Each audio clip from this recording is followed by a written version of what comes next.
Tiger, my best buddy. How's it going? Thank you. Raylene Silva. Hello. How's everyone doing?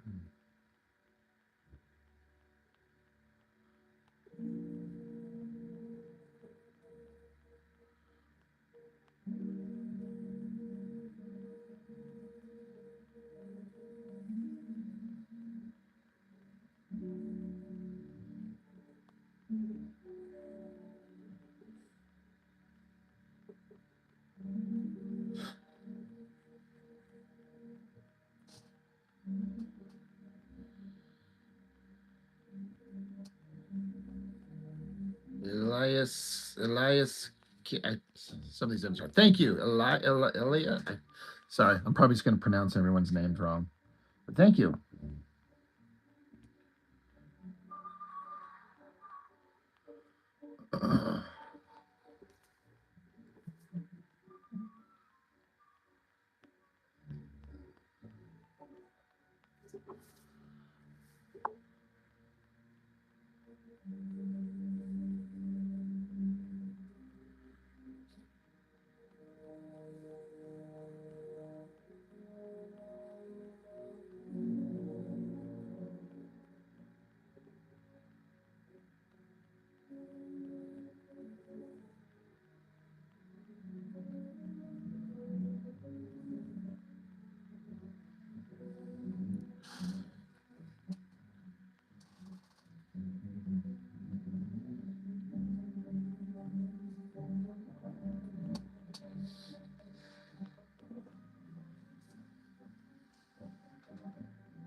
Still traditional art. What's up?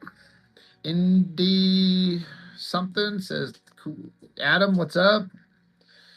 Mr. Pritchard, what's new and improved, everybody? How's everyone doing?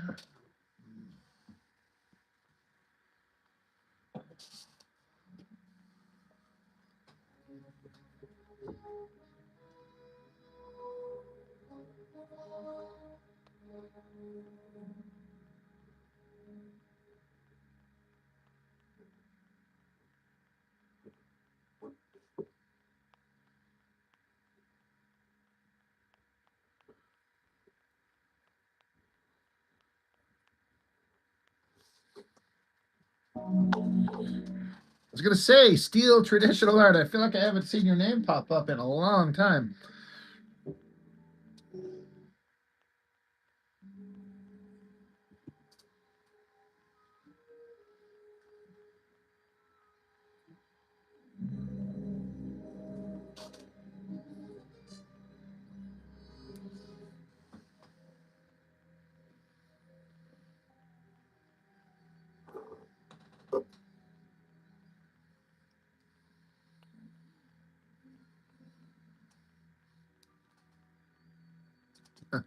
Back from the abyss. Were you under a lot of pressure? I get it. You get it. I get it. Was it Ocean Gate type pressure?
Had to run your Gundam? Is that what you mean? Down to Venezuela. We've had a exciting morning.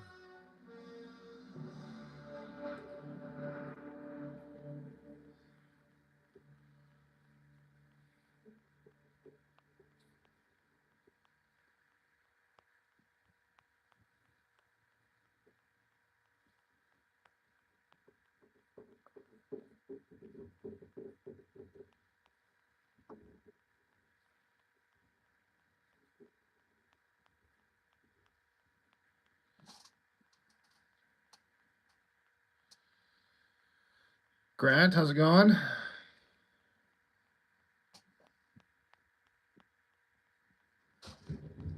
Inspirational comics. I don't say that.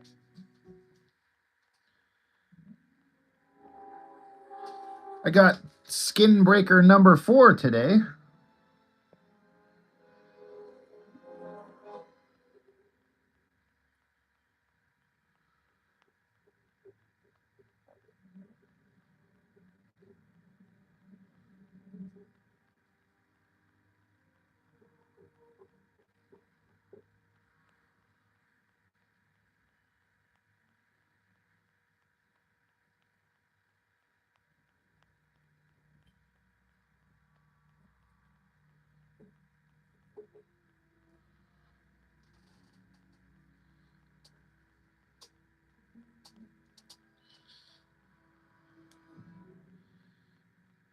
Grant's reading Absolute Martian Manhunter. Is that like spinning off the line of the Absolute Batman? Is that Are they doing every character?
Because I'm not paying attention to it too much specifically, and I think I've heard of like absolute Wonder Woman and all that, and maybe a Superman, but they're doing every character, huh? I mean, I guess if Batman's just taken off, they get an idea that hits and they're going to milk it for all it's worth, right? Is it like its own separate universe and all the absolute versions are all in the same universe? Like absolute Martian Manhunter is in the same as Batman? Is that how that's going?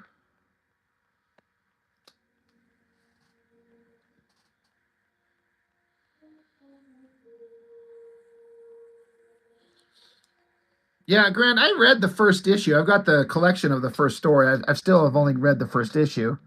And I liked it, but I was like, it's just another Batman story, just told slightly different. It's good, but it's just Batman again.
Are you talking about here, Steel?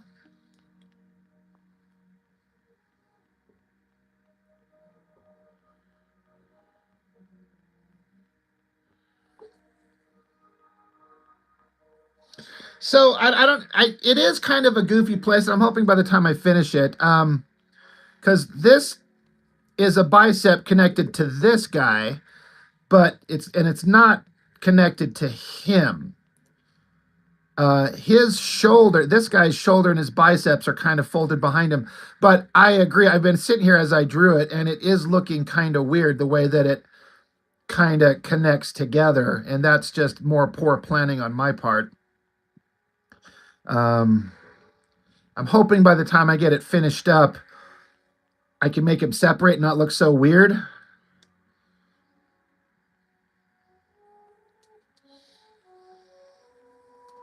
Nate, what's up? Wiley, what's up?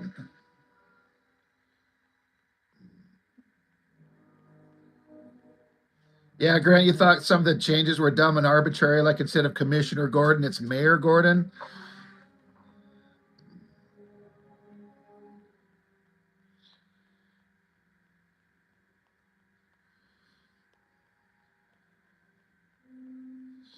Robbie the artist says, "Bro, that's good drawing." Shouts from via. Hey, thank you, Adam. Hey, I am gonna black out most of them. I'm trying to. I was kind of messing with some highlights. I'm aware of it. I see it. I do appreciate anytime anybody points that type of stuff out because it does kind of mesh together in a weird way. Steal traditional art. You're not wrong. You're completely correct.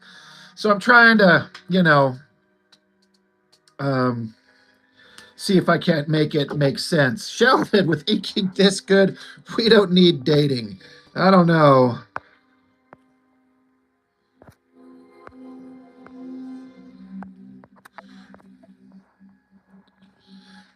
And Roland, I mean, yeah, coloring could help, but since I don't do coloring, we'll see if I can't make it work when it all comes together.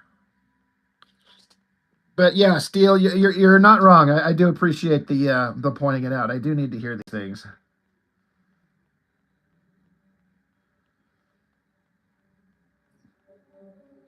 I have many deficiencies.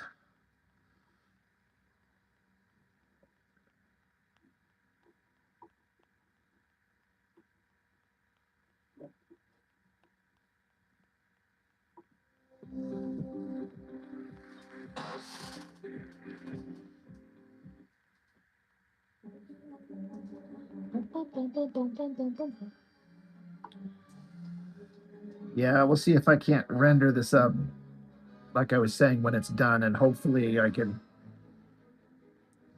bring it together.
Steele, have I ever had a fear that if I keep looking at Liefeld comics, you start drawing like him? I'll be honest, there are some things he does that I want to absorb. Um, and generally speaking, what you're talking about, no, I don't worry about that because I look at a lot of artists, and it's not like I would just randomly start absorbing bad Liefeld stuff. But Liefeld does some stuff right, specifically his older work. A lot of energy, lots of motion and movement, and I would happily, you know, inadvertently or intentionally absorb some of that. Someone, everyone's got something that to offer.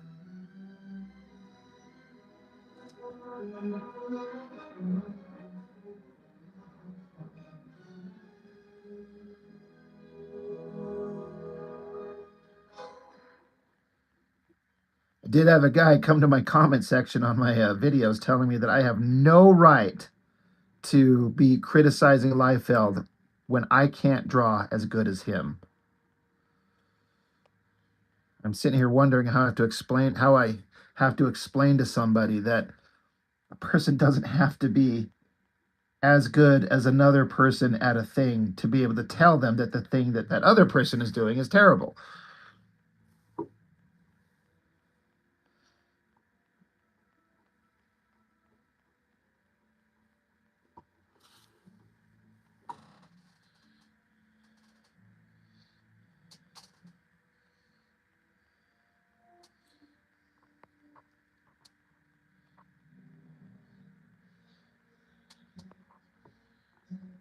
Yeah.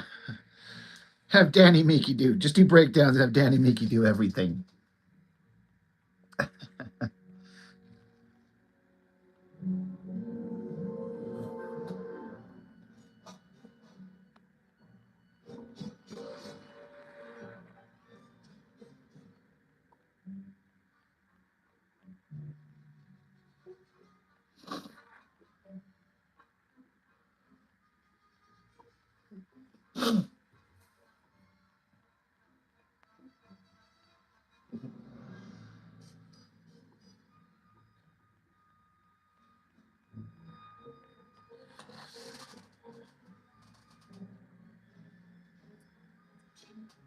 Yeah, this guy really went at it for a bit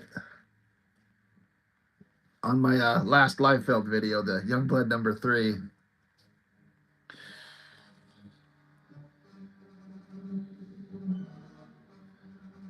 Yeah, exactly, Roland. Only people that have been on New York Times bestseller list can criticize Stephen King. Yes, by that guy's logic, exactly correct.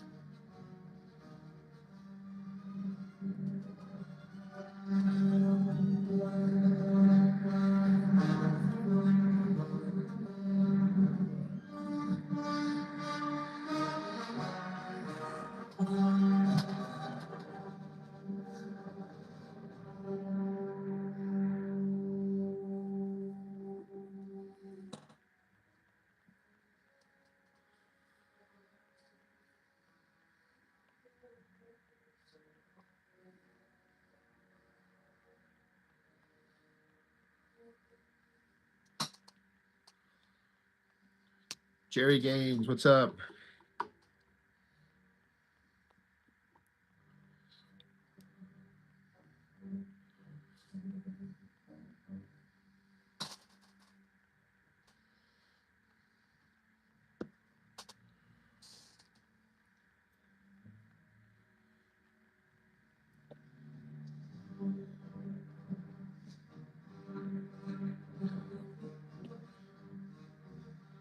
Who's Jennifer Lawrence? Oh,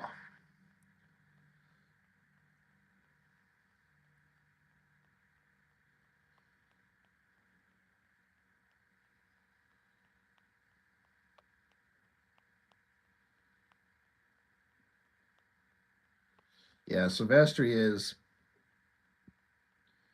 just beyond epic. That one lady.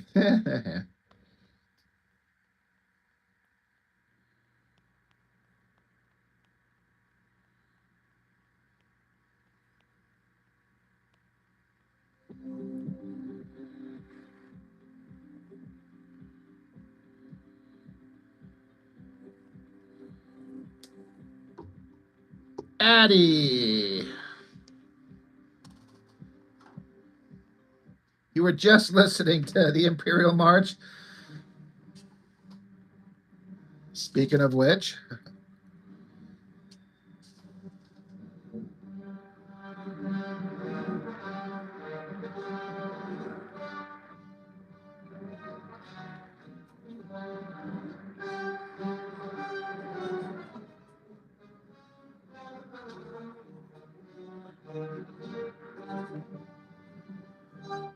Addie, we were talking about you in the chat last night.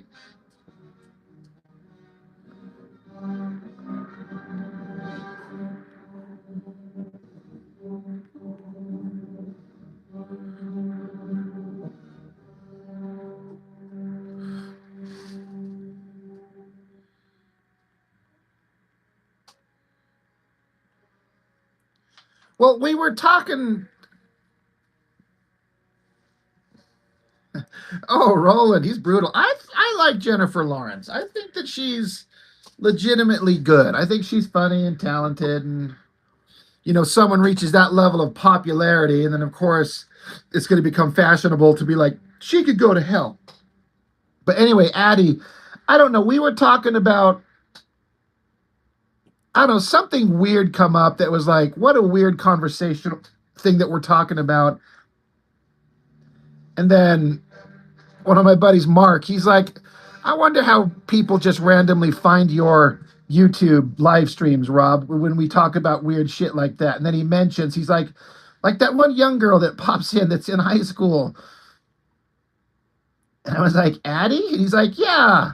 It's like, we talk about such weird stuff. And how does like someone like her just randomly run across your live streams? I'm like, I don't know. Just the luck of the draw. It was nothing weird. It was all positive. Just kind of like, here's this fun, innocent kid. She's watching the weirdness that I do on my weird live streams.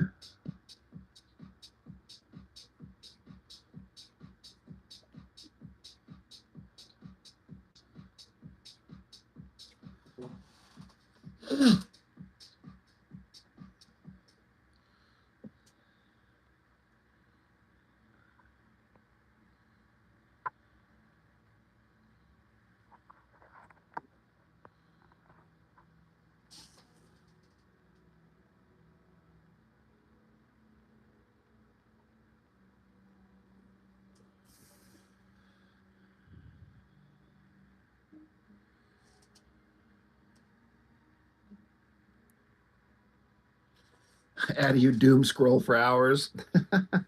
Don't we all? And at a certain point, I even found myself just like telling myself, shut the phone off, shut your eyes, go to bed, Rob. Stop scrolling through nothing. There's nothing interesting. There's nothing that won't wait. Turn it off.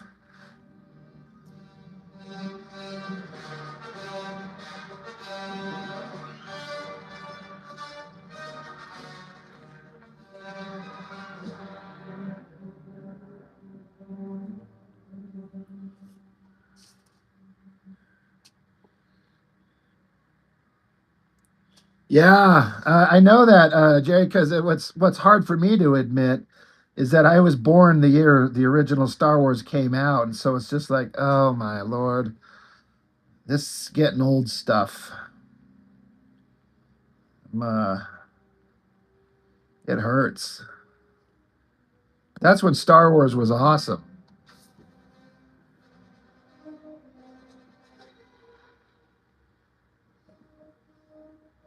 Star Wars is a hollow shell of its former self.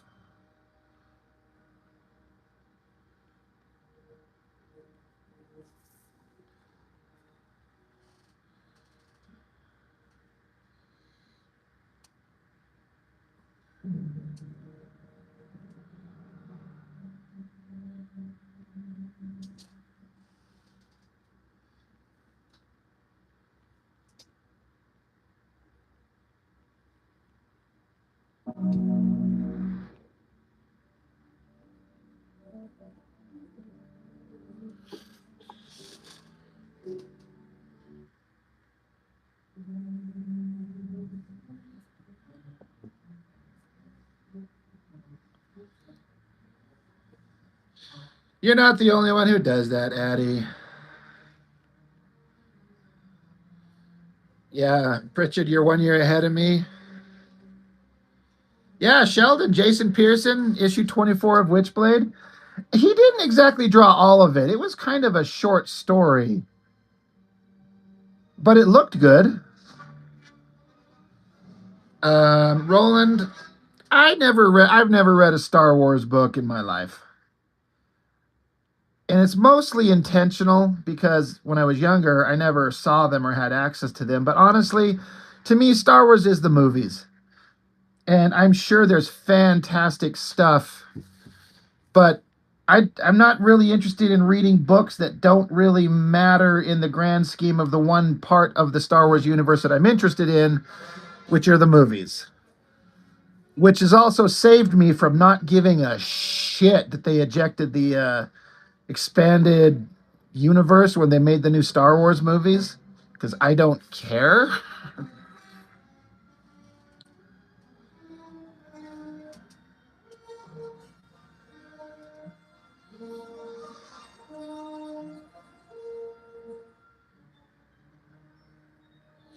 Yeah, Sheldon. Yeah, he's trying to figure out the character a little bit. That was another one of those ones where it was one of my first exposures to Jason Pearson's art. And it took me a minute to warm up to it, but I did,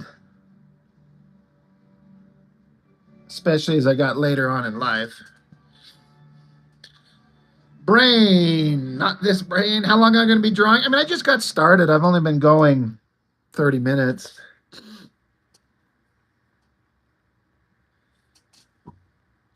Yeah, I get that, Timothy. I've heard that. Timothy. I'm reading something else. Roland, Jesus Christ. Timothy Zahn novels. I'm confusing my. I know they were kind of the official thing, but then, but I got to be honest. If I was a filmmaker and I was given the opportunity to do Star Wars shit, the last thing I'd want to be told is, but by the way, you have to abide by the lore set up in books decades before you were even given the job. I'm like, well, then I can't make it something new. I'm just adapting someone else's work. As a filmmaker, I honestly can see a director saying, I'm going to make my own shit. That's what I'm interested in. And that's kind of, I actually kind of agree with that. Now, the trick is make something good, please.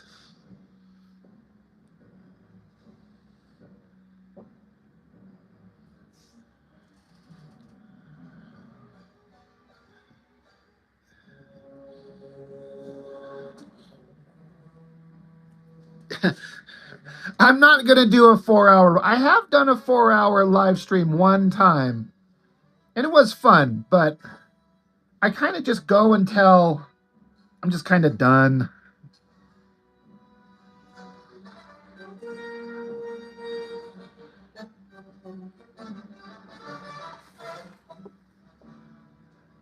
Yeah, Mitch is he's a machine, man.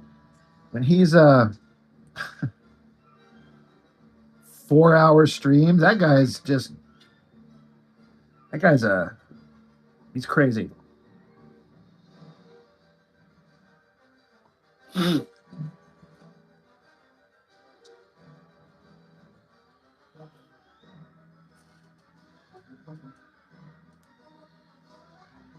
Yeah, Addie, no one wants to listen to 4 hours of me talking.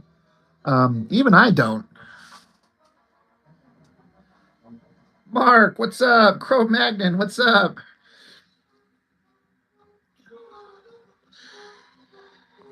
Ham Sand Wizard. These are my own characters. Um, just wanted to revisit them since I've been working on other stuff.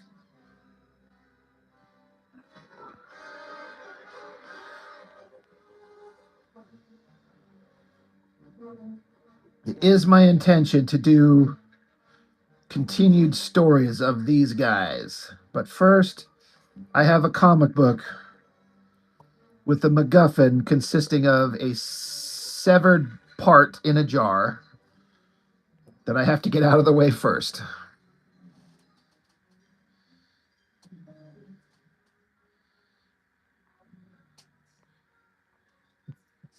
All right, I have to start smoking.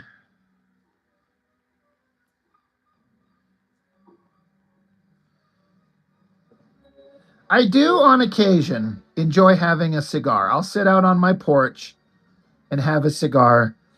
I'm just kind of puffing on it. I'm not smoking it, I'm not inhaling it. I just kind of like the smoke and the. I don't know. I can't explain it. I just dig it. But like, I'm probably one of the few people in the chat that's like never smoked pot.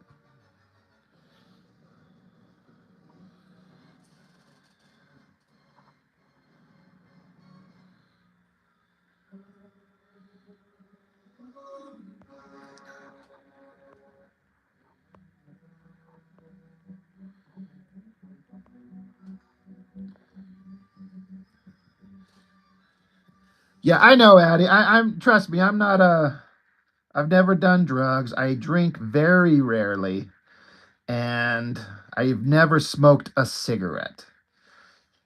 But on occasion, just, like I've been up camping before and sitting around the campfire, lighting up a big old cigar and just kind of puffing on it, chatting with your buddies, laughing your asses off. Like, that shit's legit right there.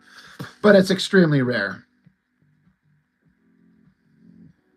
How do you think smoking feels like being in a film noir? I mean, kind of.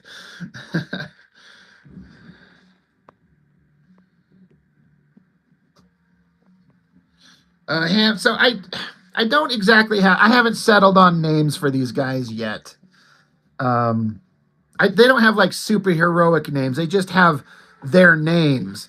But I haven't really decided on them, and I don't have to decide on them.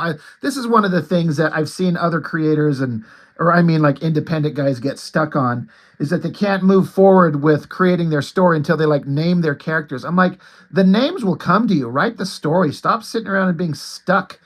Just, you know, get going. So, you know, it's going to be a long time before these guys actually show up in a book. So I'm not worried about what their actual names are, but there's no like superhero names. Like this is Robo Blaster, and this is Ninja Bitch, and this is Hot Girl with Sword. That's literally her superhero name.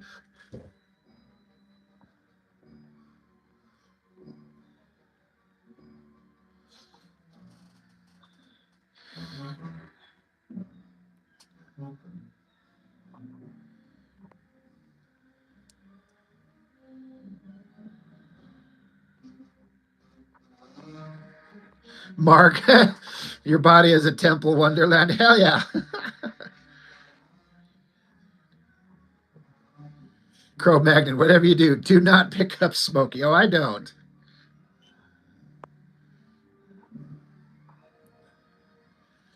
Yeah, Roland, the Executioner song. In fact, yeah, I did. It was like a whole 12-part series. I did all 12 books by themselves individually.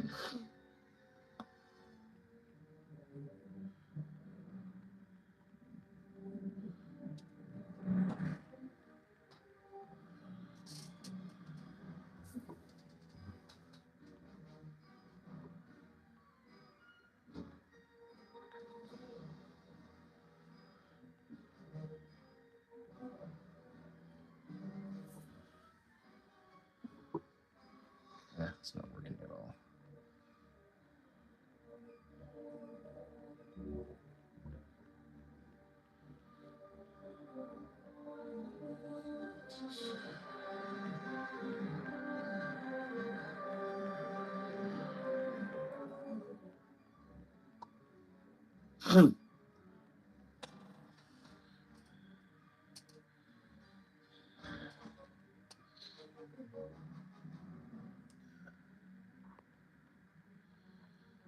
Isn't there a scene where Hank tells Gambit the school no longer allows smoking? I don't remember, but I wouldn't be surprised. Yeah, Addie, I don't like wine either. I tried it once a couple years ago. I was hanging out with this chick at her house and she loves wine. And so she poured me a glass. I'm like, sure, I'll have some wine. I was like sipping on it, but I'm like, yeah, this stuff sucks. But to be fair, I think all alcohol tastes terrible. If I ever drink, it's just because I want to get a buzz. I want to get that goofy feeling, just a little bit lightheaded, a little giggly, just a little loosened up.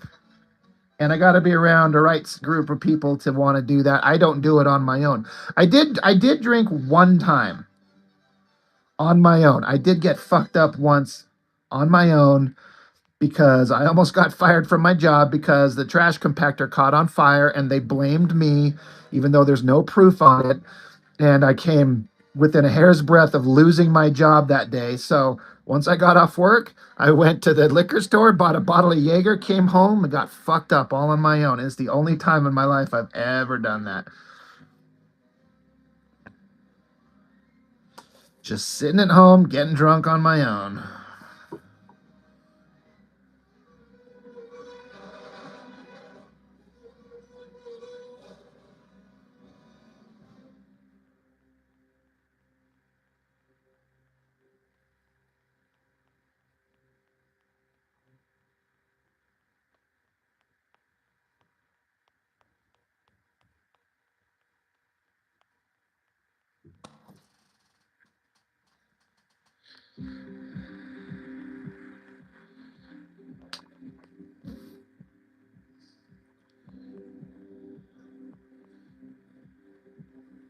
Stick to refrigerated grape juice. There you go.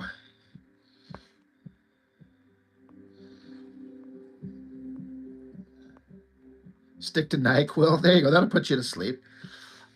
Margaritas and tequila sunrise. There are some mixed drinks that I've had that I'm like, ooh, this is dangerous because it tastes delicious and I could drink these really easy. If I'm ever out like at a bar, and because Addie, it is a social thing. It's kind of fun because again, you just feel a little bit looser, and I mean, I'll say drinking's fine if you're one of the people that can handle it. It doesn't control your life, but like if I'm out at a bar or something like that, freaking Long Island iced teas are dangerous because they're so easy to drink, and it's so easy to get fucked up on them. And next thing you know, you're sitting there giggling at just nothing. And I'm like, you know what? I'm having a great time.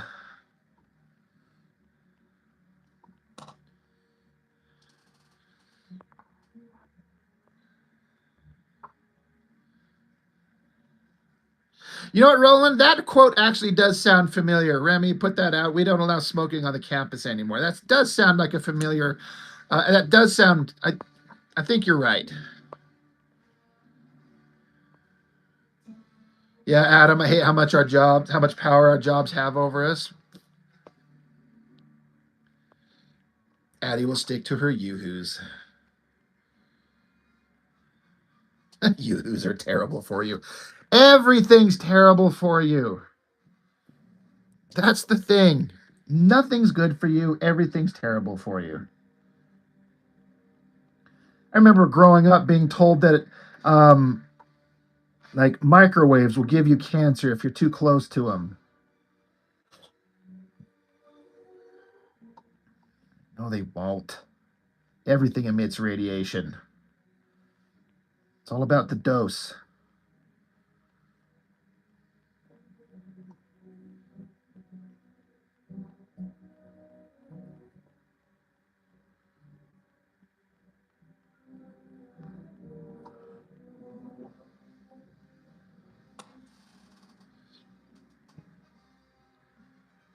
Yeah, sugar. There you go. That's it, Mark.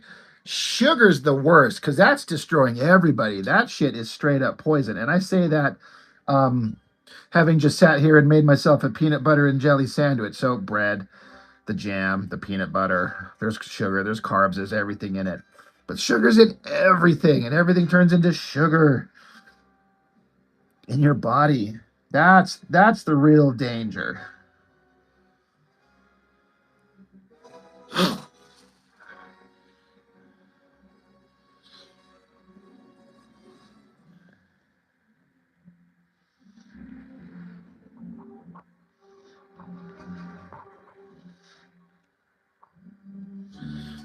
Addie, we all do. We all have a sugar addiction.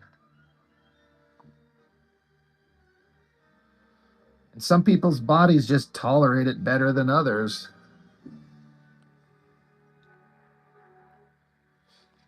Some people, it just kind of packs on you, and then you're stuck with it unless you can really buckle down and change your habits, which is really hard.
Liefeld anatomy are addictive. Yes.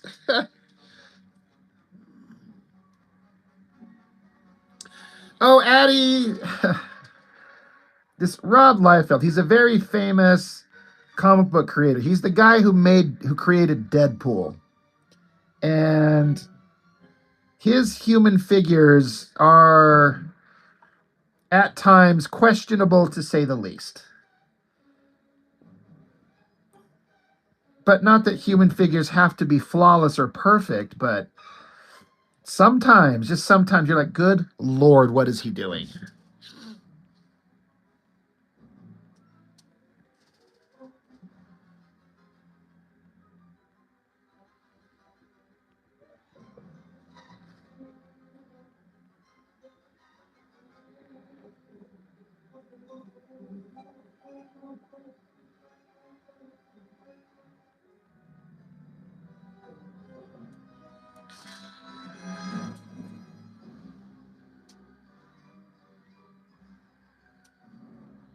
Come on, gamma radiation isn't fatal. It turns you into a giant green rage monster.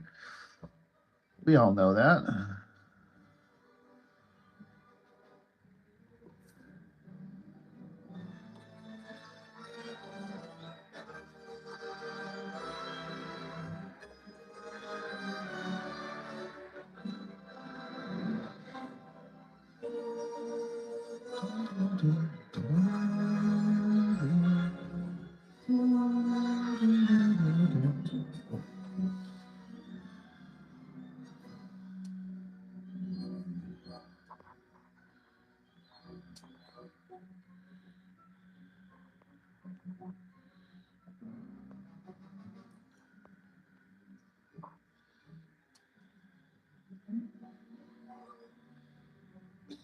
Addie, you're hilarious.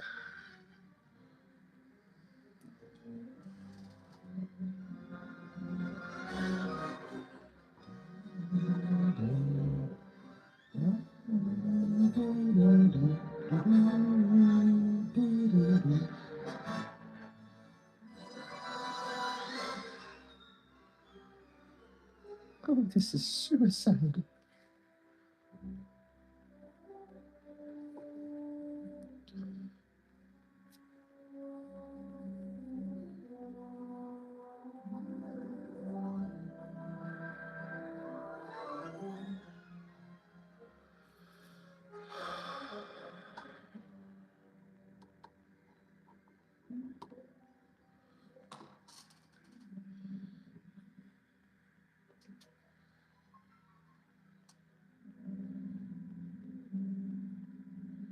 Anime anatomy makes you so angry still.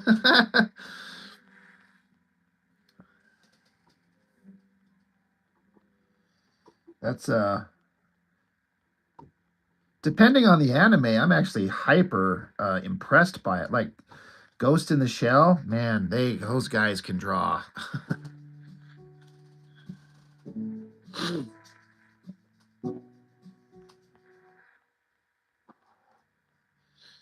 Is this Danny Elfman's Spider-Man? This is John Williams' Empire Strikes Back. I know it's probably kind of foggy in the background to make out, but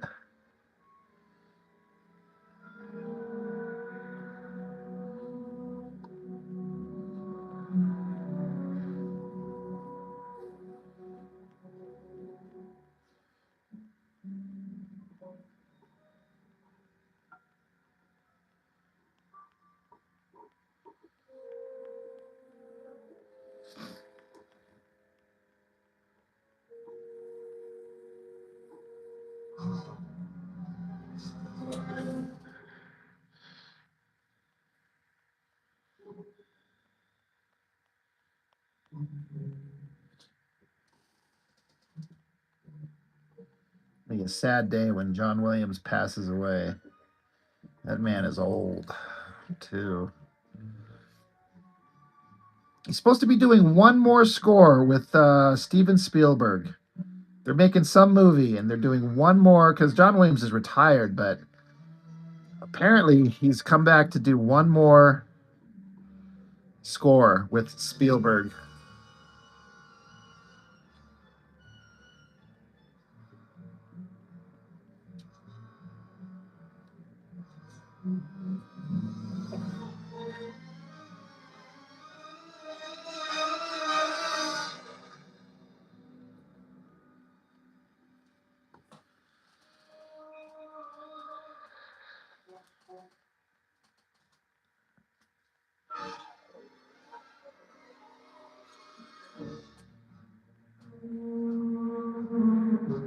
He's got a score to settle.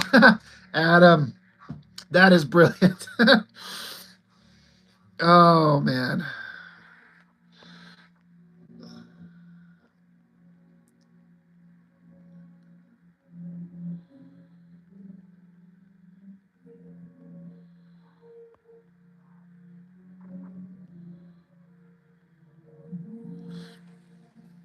The new upcoming Spielberg flick is about the government coming clean about aliens. Really? I haven't heard what it's about. I also have only very recently become aware of whatever this new Spielberg thing is, and I haven't bothered to go and look and see what it's about. But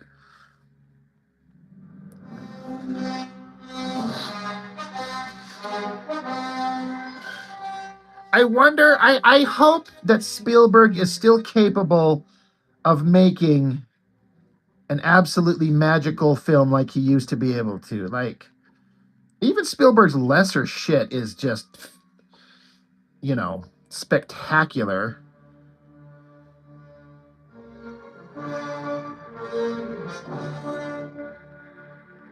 But how many amazing directors are left out there that are doing big budget, like popcorn flicks anymore? James Cameron's got his head stuck straight up Avatar's ass, and I've had enough of it.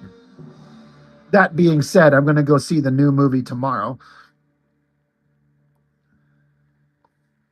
And Tarantino's never lost a step, but he's basically saying he's done directing unless he's going to still do that one last whatever film.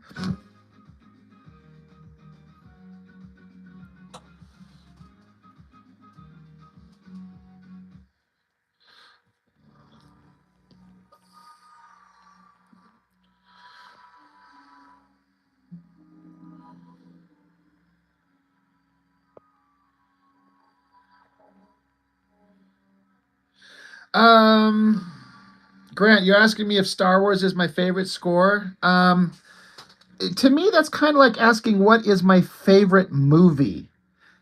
I can never nail it down to one, or what's my favorite comic, or who's my favorite comic artist.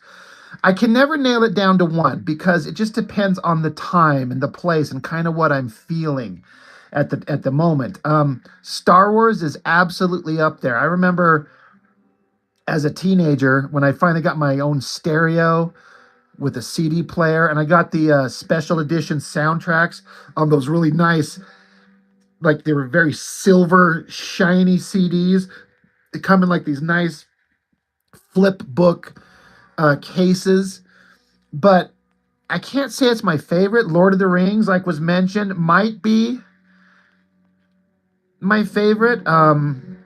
James Horner's score on Aliens is up there, but I can't say that there's one movie score that like this is the best out of them all. Hans Zimmer as a composer has shot to the top of the ranks considering the amount of stuff he's done and how good it all is. Interstellar and Dune and things like that. Man, Hans Zimmer is incredible. But yeah, I can't ever nail it down to one.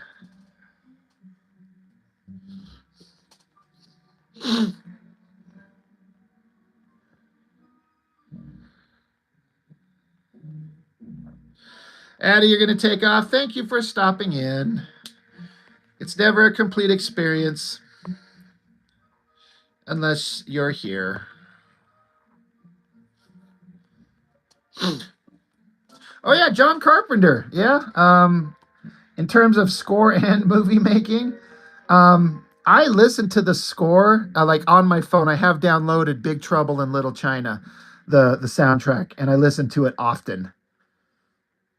And yeah, old school John Carpenter movies were some of the best things ever made.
Huh. I did type that wrong.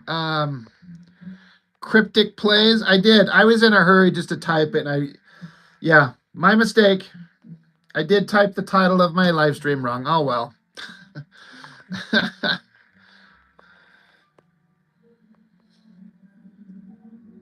Mark, Addie's gone. We could be cavemen again. See, Addie. It was Mark who was talking. We were. I was mentioning that we were. Your name had come up when we were uh, doing the live stream yesterday. It was Mark who brought it up. Yes, we could be cavemen again. We could burp and fart and scratch ourselves and grunt at stupid things.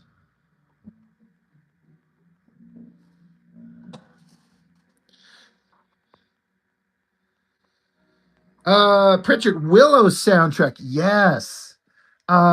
Who does that one? I know it if I saw the name. If you gave me a list of composers to choose from, it's one of these guys. Which one? I'd be able to pick it out. I love the Willow score.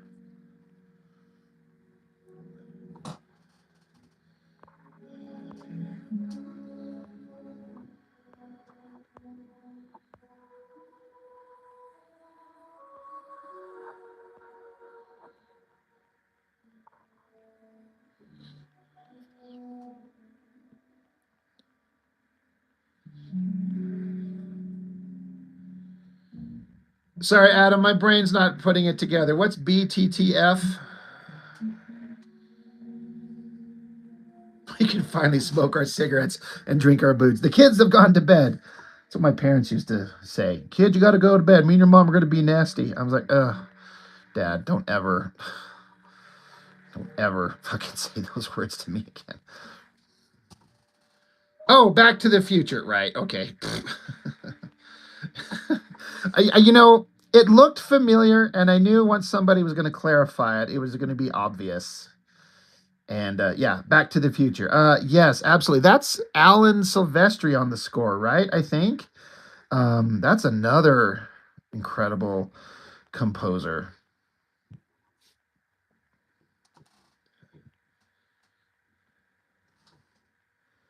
Everything about those movies are just fantastic.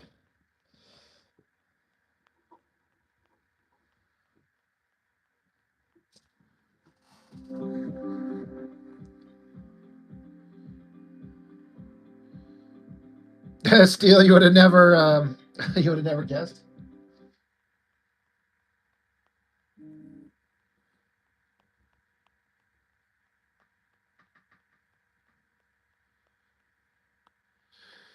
Uh,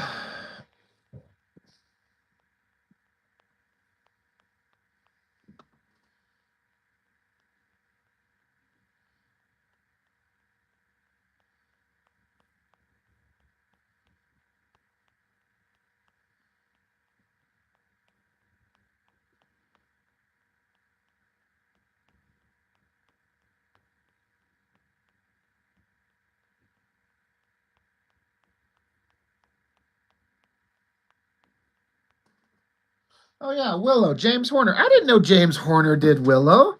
I mean, I should have because I love James Horner. Holy crap. James Horner did a lot of my favorite stuff. I was introduced to James Horner when I really started paying attention was Star Trek 2 and 3. And then I realized that I'd seen first Aliens and then realized, oh, that's that guy.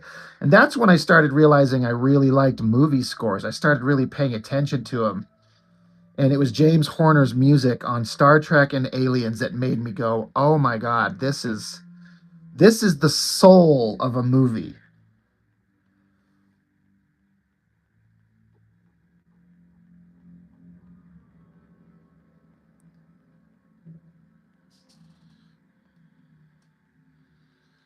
James Newton Howard, yes, he's done stuff that I really like. The one that comes to mind of all things is the movie Outbreak with Dustin Hoffman and Cuba Gooding Jr. and Rene Russo.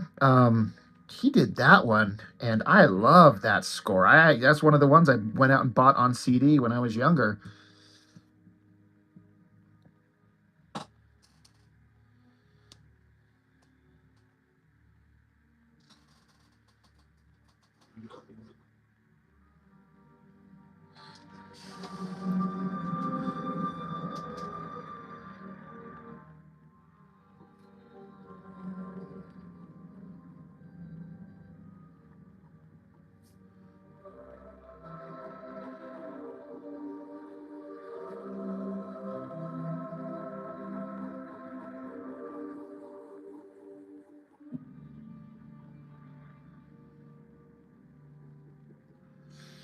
Bavmorda.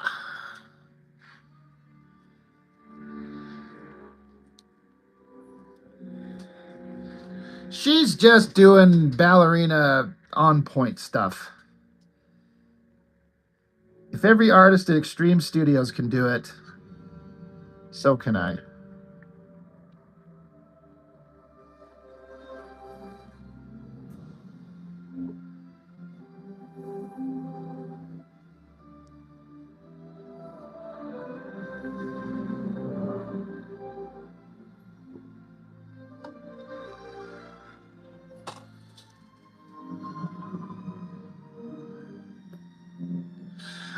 I'm not extremely familiar with the soundtrack from Conan, but what's his name? Basil Polidorus. Um, I can't. I know that he's done stuff that I really like, but I can't think of it off the top of my head. Didn't he do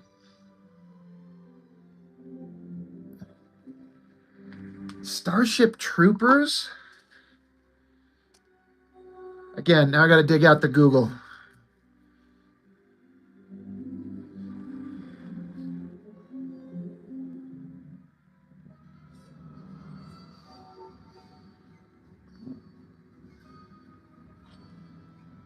Oh, The Hunt for Red October. That is one he did. That's where I know him from. And Starship Troopers. But yeah, Basil Constantine Poldoris.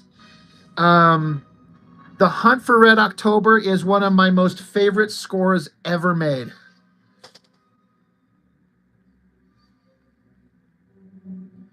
Yeah, so good.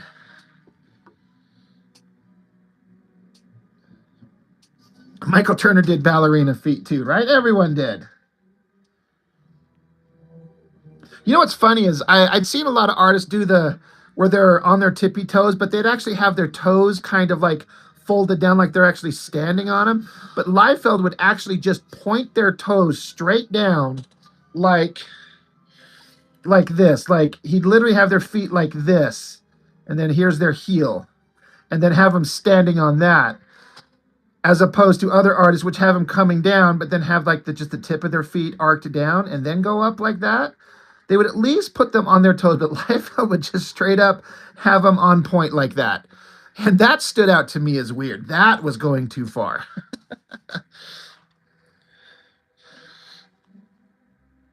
That's what I say when I don't shower for a couple of days. Got to dig out the old Google. Oh,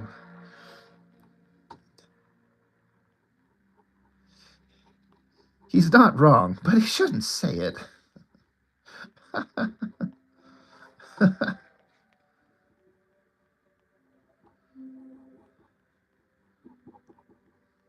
No, please don't. There's a peck with an acorn pointed at me.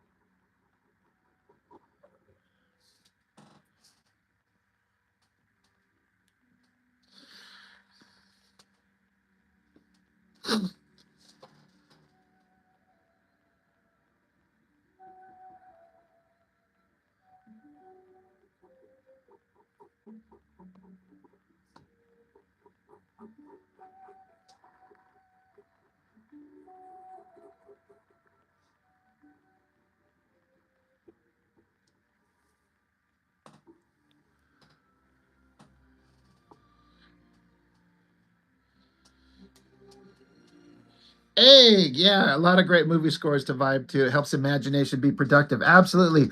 Egg, I got your package in the mail today. It is a big box. Um, they told me because I sent one off to Mr. Mello, who shows up in the chat on occasion. He lives in Florida, and his was supposed to arrive Friday, but yours, I think, will be there a lot sooner. You should probably just get it in a couple days.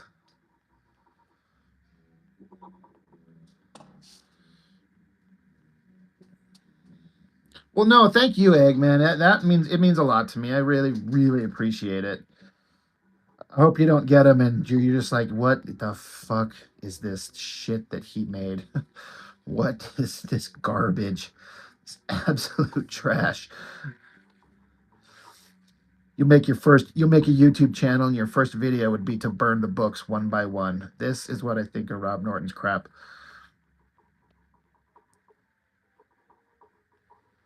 We need to ban Rob Norton from YouTube and all social media platforms for all time.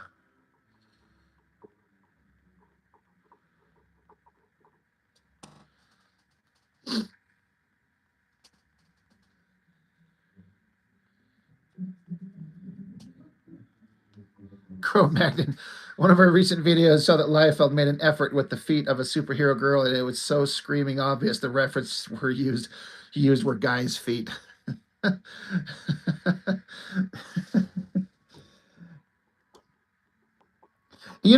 one who I try to be legit, like honest. I know that it's a kind of a, I don't know. There's always the conversation. Liefeld doesn't draw feet, and he does. He absolutely does draw feet. It's not a thing. It was a thing years ago when he would kind of hide things behind a little hill. And he heard it, and now he goes out of his way to make sure to draw feet, sometimes putting them right in front of your face. But it is a funny kind of meme that'll never go away that I think it just agitates the shit out of him. I think it just drives him nuts. But yeah, the no feet thing, it's not actually a thing, but it is funny to talk about. It's the hairy toes that gave it away, right? Liefeld, were you watching Lord of the Rings? Were you looking at hobbits when you were drawing this page?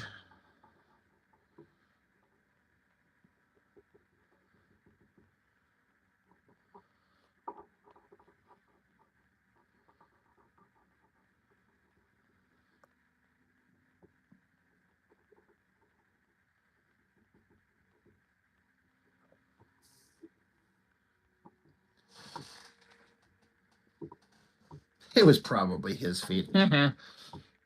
Roasted.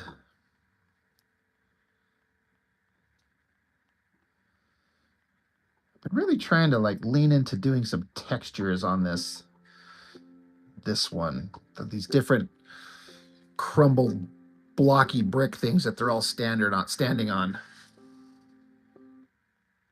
It doesn't help that I've been staring at a lot of skin breaker art from Finch and just looking at how much detail he's put into that book. Got issue 4 today. That'll be a video probably Monday, because I got tomorrow's already lined up.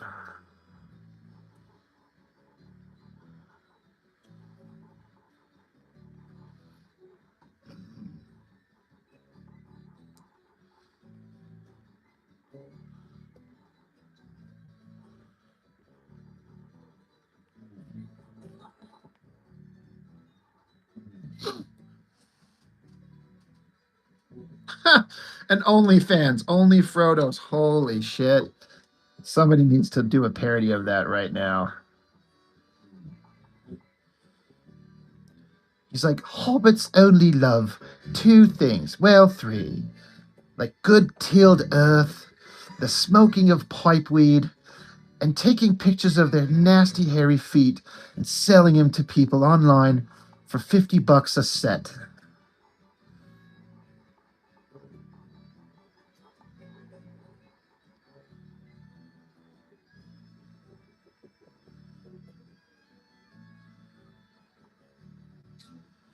And if you're lucky, they'll sprinkle some breadcrumbs on the floor and walk on them with their hairy feet for an additional charge. Subscribe now to Frodo's Hairy Hole.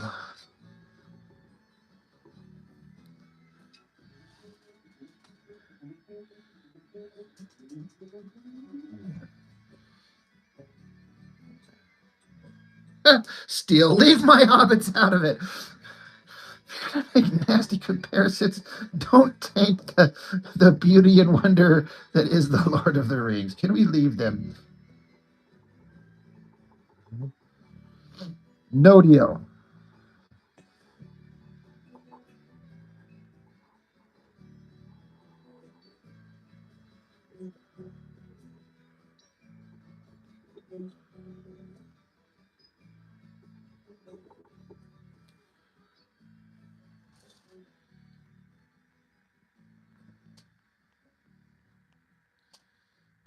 Now we know why Gandalf hung around.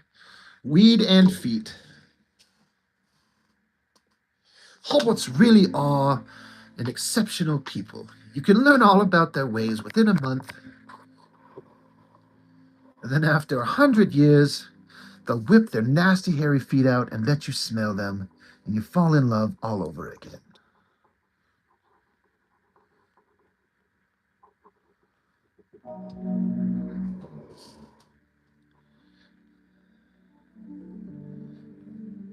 Yeah, Roland. I've specifically avoided getting the oversized versions for exactly that reason. I've heard that the colors are not reprinting nearly as well, and I don't want to waste fucking $15 on a book that looks bad.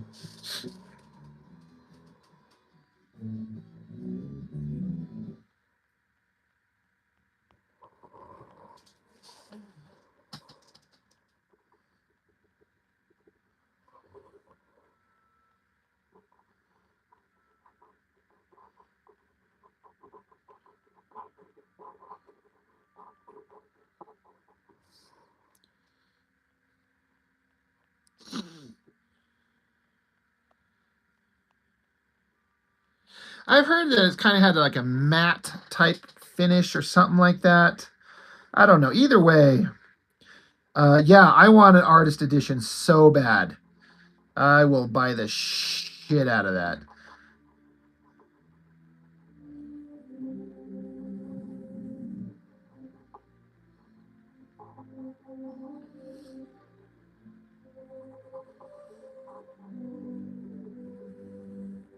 I mean, I mean, I wouldn't be as satisfied, but I'd be even mildly satisfied if they would just put out regular comic book size editions, just black and white.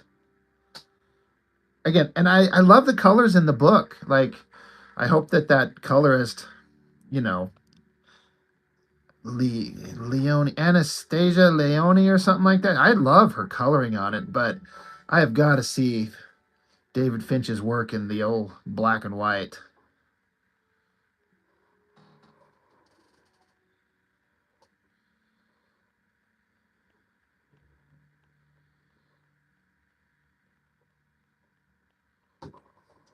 So I got to imagine it has to happen at some point. I mean,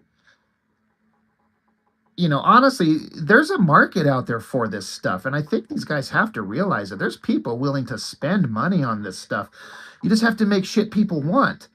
And they could almost price it at any damn thing that they want to. It's like, yeah, it'll be an expensive endeavor to make it, but what do you have to price it to make it turn a profit and make it worthwhile? And guess what? People will show up. The fan base is there and they have money to spend. You just got to make something that we want, for God's sakes, and we will part with our hard-earned cash.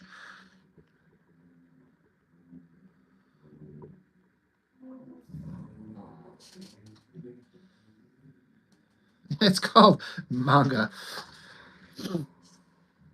And I've talked about it, that there's a little bit of a resurgence in the American comic book market right now.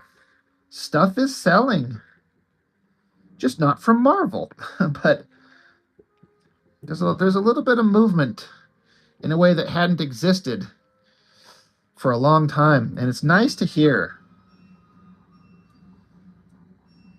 My local comic book shop, the gal that owns it, she tells me, she's like, dude, stuff is selling.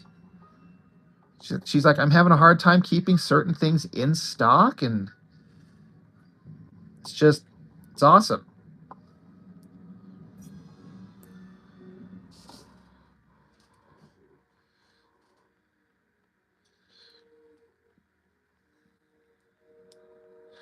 Steele, I have to review the John Byrne Black and White X-Men. You talk about the book that he's been kind of working on privately on his own time for a while.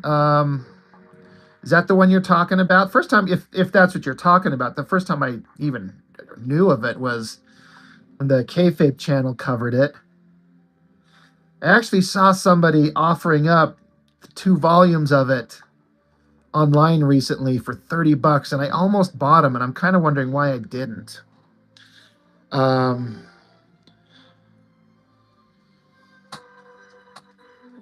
don't know if I want to see it. I'm definitely interested in the penciled versions, but I think I'd also be interested in the John Byrne book if it was inked by a really good inker. I don't know if I want to see it colored though. And if they did color it, you know what I would prefer is if they colored it old school style and released it on newsprint the way the old books used to look.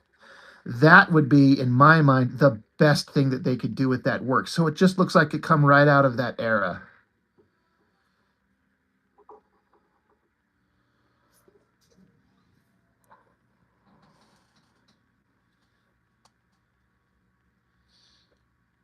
Deadly Duo, make the artist edition already. Who drew that one? Deadly Duo. Cro-Magnon, the European market is booming like crazy. Hey, as long as comic books are selling and people are making them,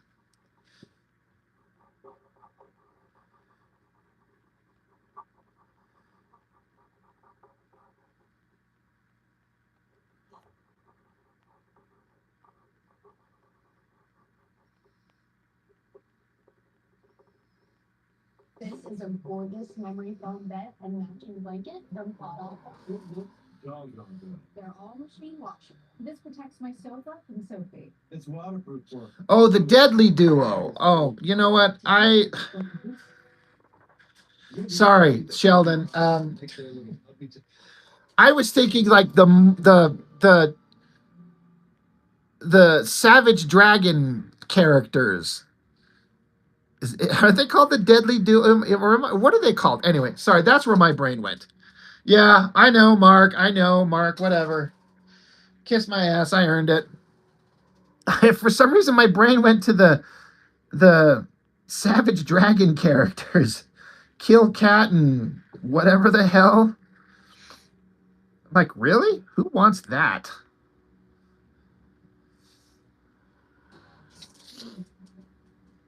Demonetized. I'm out of here. YouTube just knows. Like, we know what you said. You're a hypocrite, Rob. You talking about how much you love Sylvester, but you didn't know what they were talking about. Yeah, artist edition. Well, they made an artist edition of that thing, and they sold it out of that publisher in France, and they didn't bother to like announce it anywhere publicly in the states that I ever saw. And by the time I was even aware of it, it was sold out. And I think you can only find them if you're lucky on the aftermarket for crazy prices. So I'm legitimately pissed off. Not that I want a copy of the book written in French. It's like, could you just print the art, please? It's written in a dead, indecipherable language. Bonjour. Yes, that one. That's the one.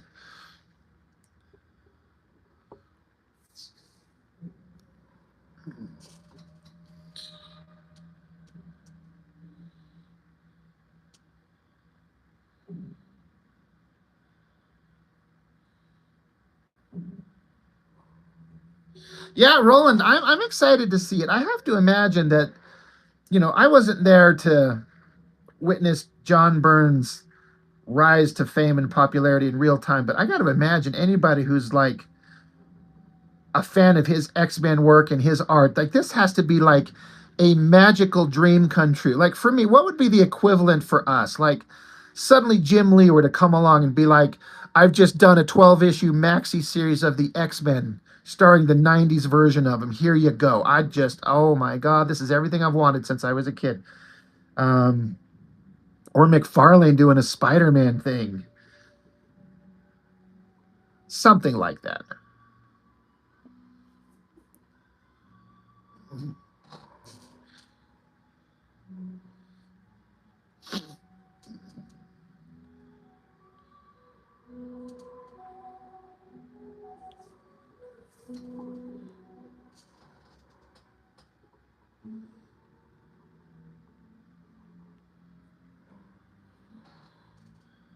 The French version is smaller. I saw somebody online going through it. I think it was Shelby Robertson.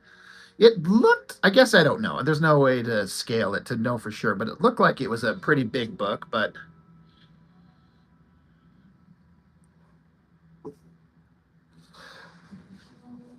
you love Sensational She-Hulk, John Bernard? I've only seen bits and pieces of that, but I do know that that's widely considered some of his best stuff. Like it's like a fan favorite.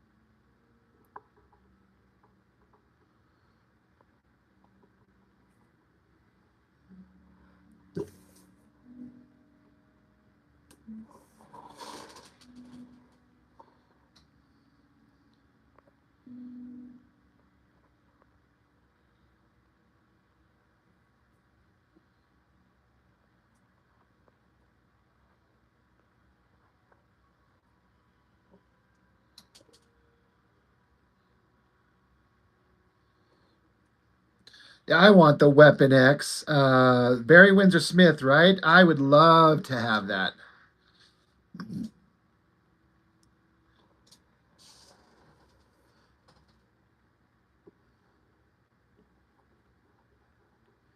There's almost no such thing as any artist edition that I wouldn't want, even if it's an artist that I'm not a huge fan of.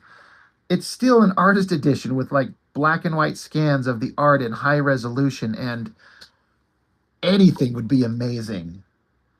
Like, I know this is heresy, but I'm not exactly a huge Walt Simonson fan, and it's not for any reason except that I never caught his work and I never collected it when I was younger, so I don't have like an emotional connection to it, but I can see how good it is, and I want the artist editions that he's got out there. Isn't the Fantastic Four one mostly his work?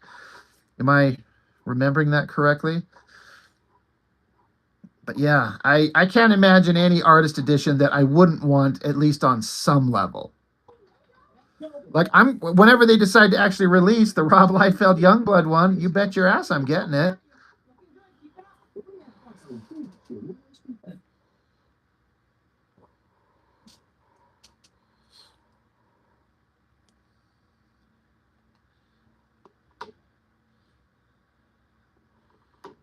That'd be awesome, Pritchard. Yeah, thank you.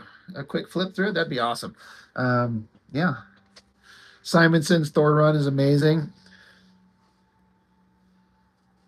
What's funny is when I look at Simonson, I can see the Eric Larson DNA all over the place. Like how Larson took a lot from Simonson. An artist edition of Arthur Suidem or Greg Land. I would still, I don't know that I'd pay a lot of money for it, but I would still want to see it.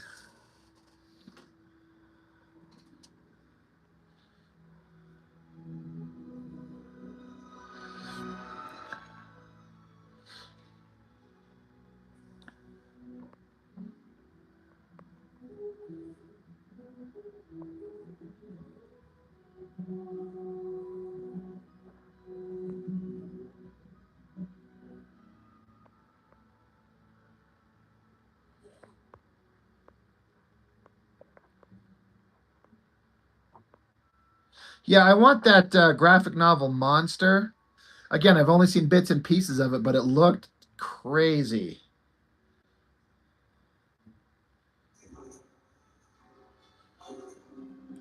Arthur Adams did a ton of panel swipes from Simons. Really?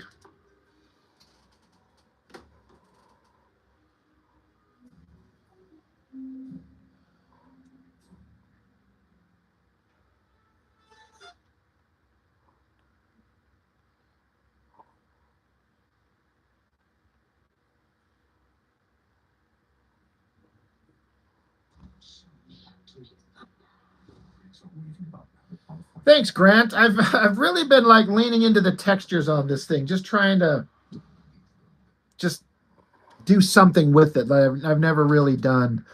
Like I was saying, I was honestly kind of flipping through the Skin Breaker and seeing how much time and effort that Finch has put into every panel of every page, and it kind of inspired me to just want to go crazy and just try textures and stuff. So I don't know. Good artists borrow, great artists steal. Monster is a heart wrenching read. Really? Isn't it a Frankenstein thing? Am I remembering that correctly?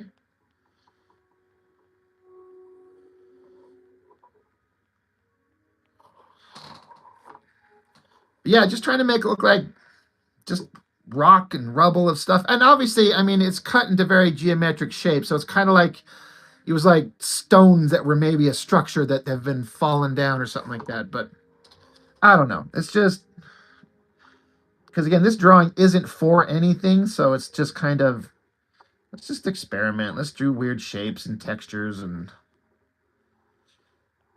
we were talking like I don't do sketchbooks, but this is my sketchbook. This is where I just do drawings that don't have any particular purpose, and I just start doing like I just kind of get scribbly like with the hair. I don't usually render hair like this, but I'm just kind of sketching it in there just to kind of see how it goes, see if I could get some texture and values in there. And next thing you know, you might run into something you're like, this is the way to do that. I'm going to do it this way from now on.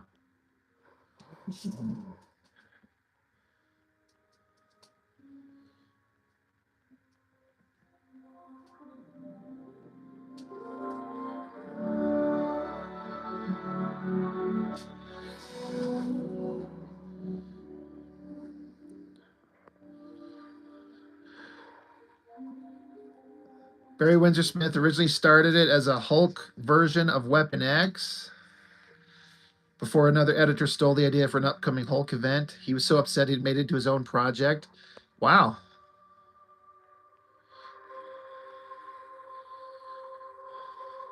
God, you guys are really talking me into want to seek it out. Like, I've wanted it no matter what, but it sounds really intriguing.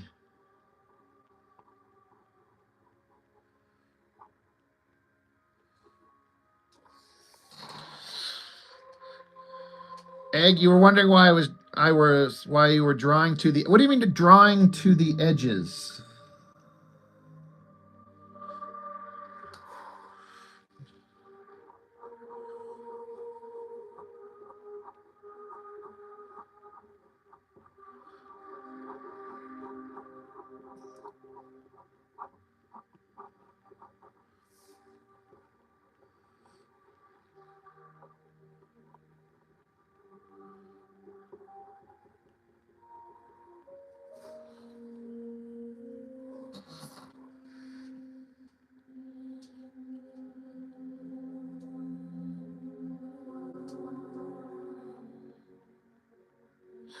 He spent 20 years working on that book.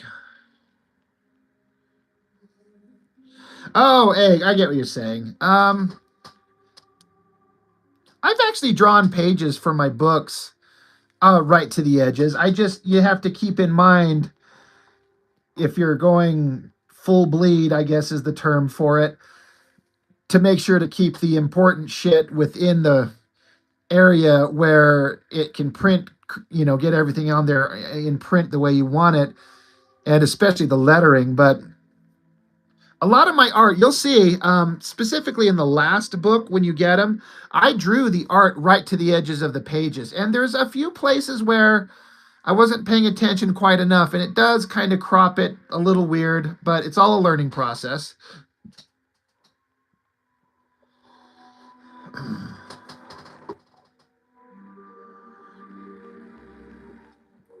Saying it's a learning process is just a nice way of saying, I know I screwed up.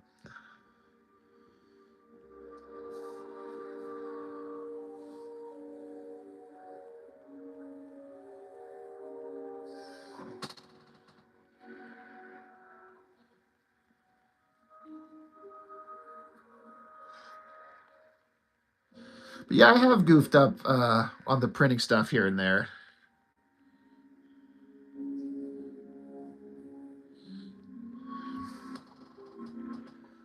I like comics that go straight to the edge of the artwork. If depending on who the artist is, you know, it's kind of like one of those things where some artists will say the absolute rule is never, ever, ever break the border with the figure. And I'm like, bullshit. Done right, it looks awesome. So sometimes these rules, I'm just like, no. But you have to understand why the rules exist before you can break them, so you don't break them in the wrong way.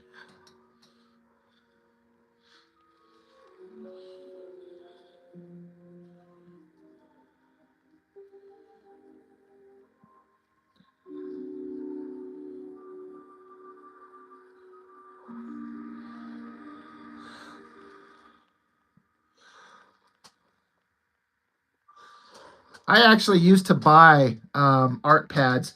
They had the blue line borders all around it. Um, and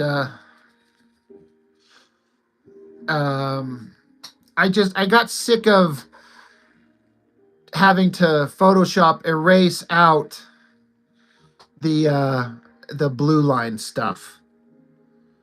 I got so sick of it. I'm just like, I'd rather draw in the borders myself than have to spend all these clicks on Photoshop, click, click, click, to remove the blue pencil. And so I just started buying just blank boards.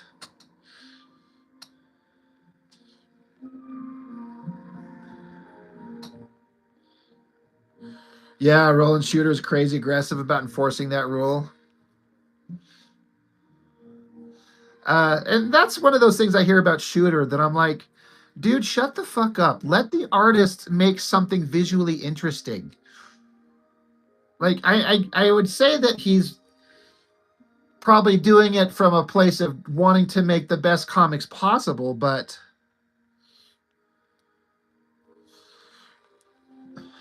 yeah, Egg, you wouldn't like that either. Yeah, I got so sick of it.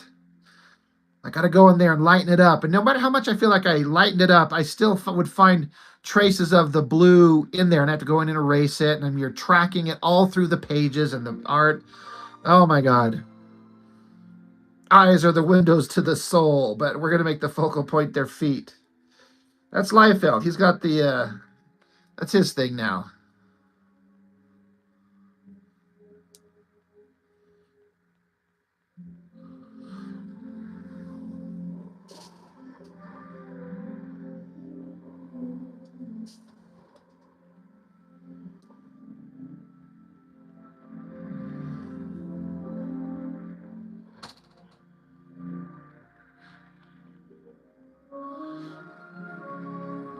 Yeah, Sheldon, it's funny how comics were not taken seriously. After a few decades, we get these snobs that have all these rules about proper sequential etiquette. Meanwhile, Ninja Turtle broke record. Yeah, yeah, that's kind of exactly it. So many people are like, you can't do it unless you do it this way. They're snobs about it. And it's like, I don't give a shit what a person does as long as it's I can read and follow the story, and if it's exciting and visually cool, then who cares what the rules are, right? There are some things a person has to understand. I tell people who ask, like like I was saying, you have to understand the rules before you can just break them. And I see people doing ridiculous panel border design, trying to be designy and wacky. But I'm like, okay, I get what you think you're doing, but it's so unclear. You gotta focus on clarity first, and then make your shit wild.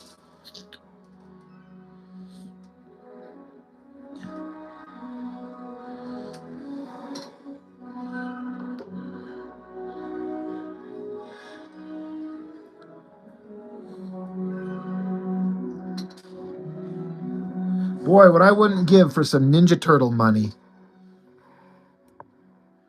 It's all about being at the right place at the right time, right? With the right idea. And boy, were they. I didn't even know the Turtles was a comic for years. When I was younger, Turtles were just a cartoon. And then My Turtles are the first movie. When I think of the Ninja Turtles, that's the version that I'm particularly attached to.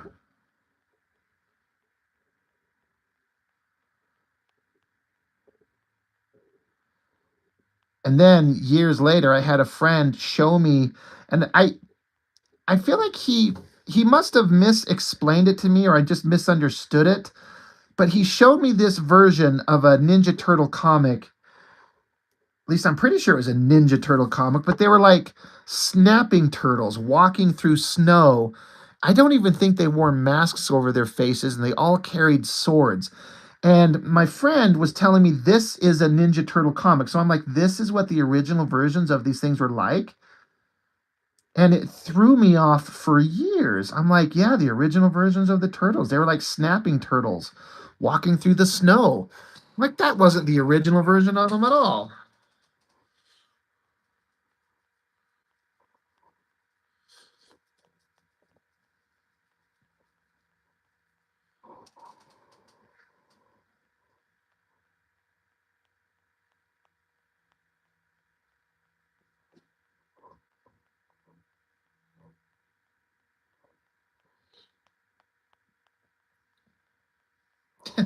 Yes, Sheldon.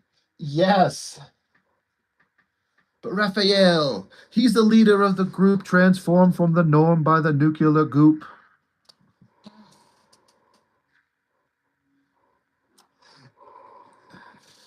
And that always bugged me because I'm like, no, he's fucking not. I'm gonna bust that song out right now.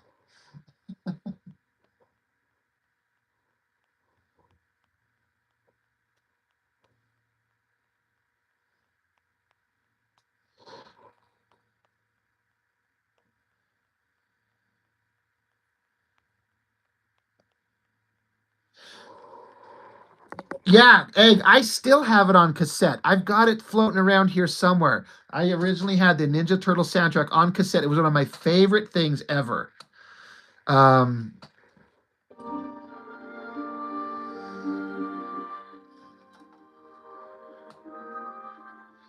I still have the cassette. I have a hard time letting things go that were major important parts of my childhood, and that fucking Ninja Turtle cassette I still have.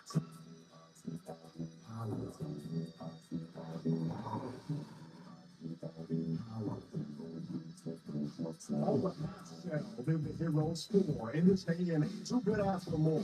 The crime wave is high, with more games mysterious. All police and detectives were serious because they couldn't find the source of this lethally evil force. This is serious, so get your water. I was a witness. Get me a reporter. Get it here.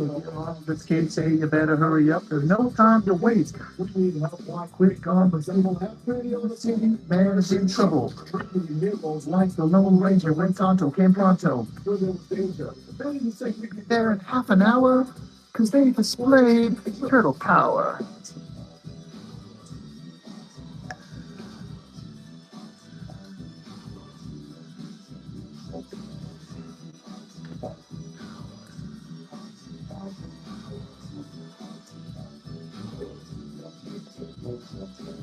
Ace's daughter was hot in the Trail. trail. To put these crooks in jail. She spied the bad guys and saw it happen. But before she knew it, she Fell in the track and got caught.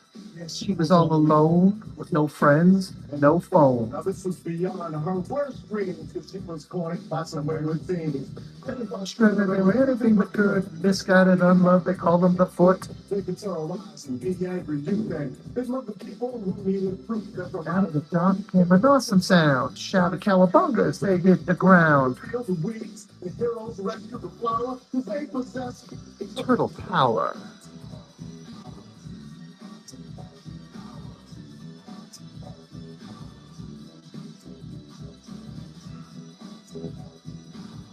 Yeah, Cro Magnon. I don't know who drew it. That's just the one that my buddy showed me, and I had no idea. What's right? Find the strength to do what's right. That's turtle power.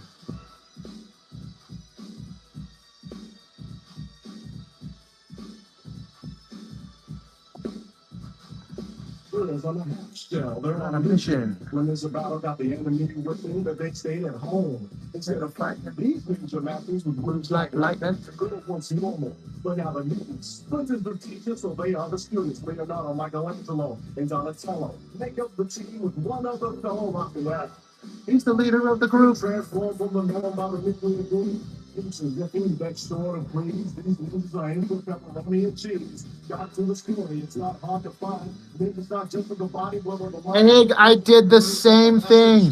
Made my own ninja weapons from broomsticks and all kinds of various other things. Yes, man. 100%. Like some old coffee table, since you've been born, you've been born and Able. to defeat the snake, protect the wing, fight for right and your freedom to speak. Now the good is true, so you make a stand. Back to the wall, put your sword in your hand. Remember the words of the teacher, your master. Evil moves fast, but good moves faster than light. Shining for your illumination. Good versus evil equals confrontation. So when you're in trouble, don't give in and go sour. Try to rely on your turtle power.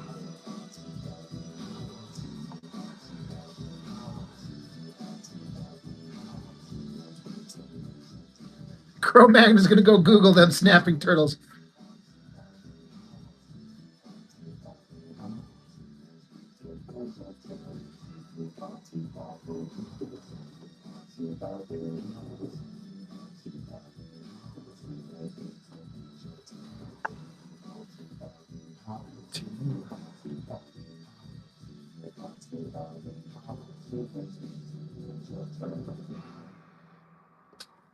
Oh, man, that stuff never gets old.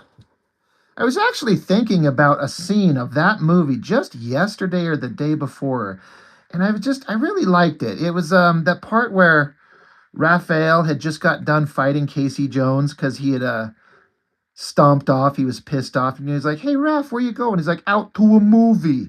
That okay with you?"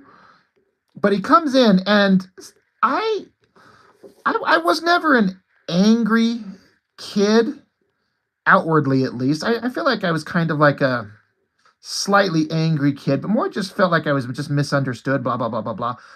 And I kind of identified with that scene when Splinter just knew that Raphael was going through it. Of course he did. He was a father. He paid attention. He understands his son, but Raph comes in and he's like, he tells him to sit down, and Raph's like, couldn't this wait till morning? He's like, you will listen now. And then just that little kind of like fatherly advice, he sits down and he says, I'm trying to see if I can remember the dialogue. I think he said, my master Yoshi's first rule was possess the right thinking. Only then can one achieve the gifts of strength, knowledge, and peace. And I was like that. And then he says, and this is the part where, he says, I have tried to channel your anger, Raphael, but more remains. Turned inward, it can become an unconquerable enemy. And then he says, I like how he says, you are unique among your brothers because you choose to face this enemy alone. At the time, I didn't understand that what Splinter was talking about. I thought he was talking about when he says he chooses to face this enemy alone. For some reason, as a kid, I thought he was talking about the fight he had with Casey Jones.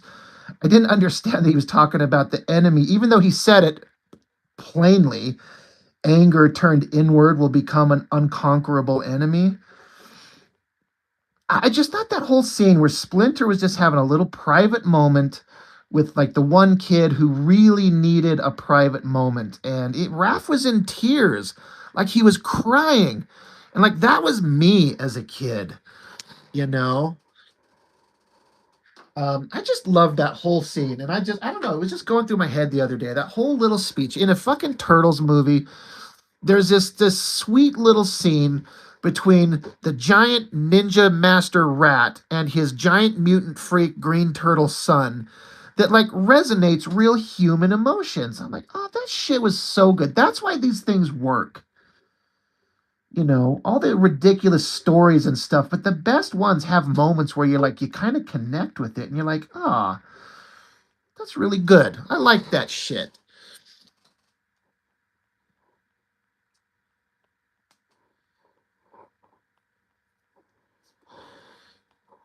On The Sopranos, the guy said depression is anger turned inward.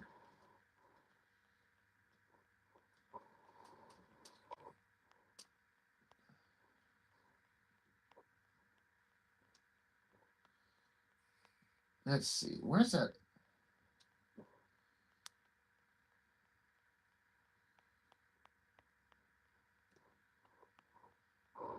Add a little love to your packaging with custom heart-shaped roll labels. Choose from 9 different label This shit right here.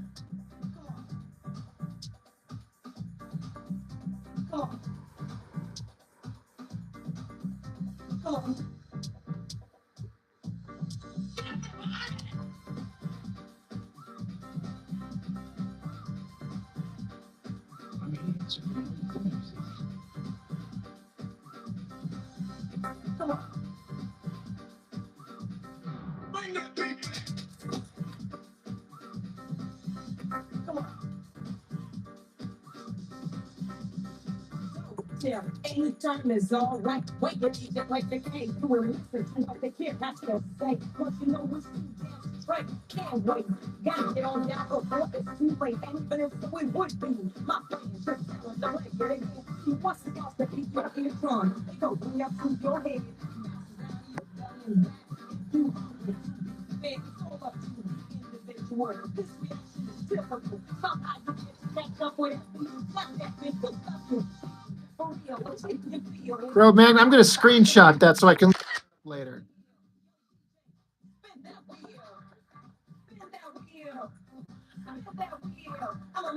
Michael Zuli? Yeah, I remember it looking really interesting, but I was so confused because I'm like, how is this the original version of the Turtles? Because, boy, was it not at all. Clarence Langston, yeah, I know that guy. He seemed like he could have been a superstar artist with the way he rendered and drew. he just kind of vanished. He probably just got sick of the comics industry not making any money.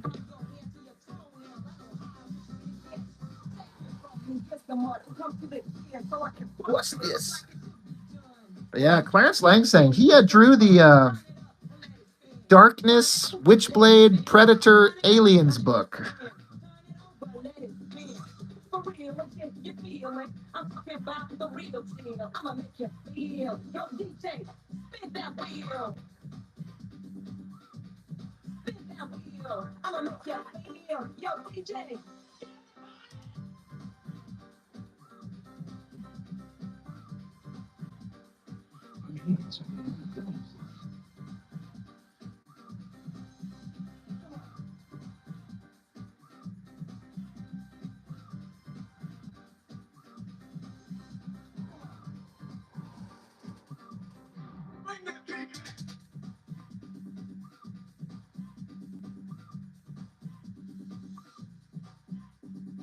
Turn it up, let it spin. Turn it over, let it spin. Yo, turn it up, let it spin. Turn it over, let it spin. For real, what can you feel it? I'm talking about the real deal. I'ma make you feel. Yo, DJ, spin that wheel around the word. Anyway, it's okay. When the record spots up right, but if you feel it, yo, DJ, spin that wheel. Spin that wheel. I'ma make you feel. Yo, DJ, get up,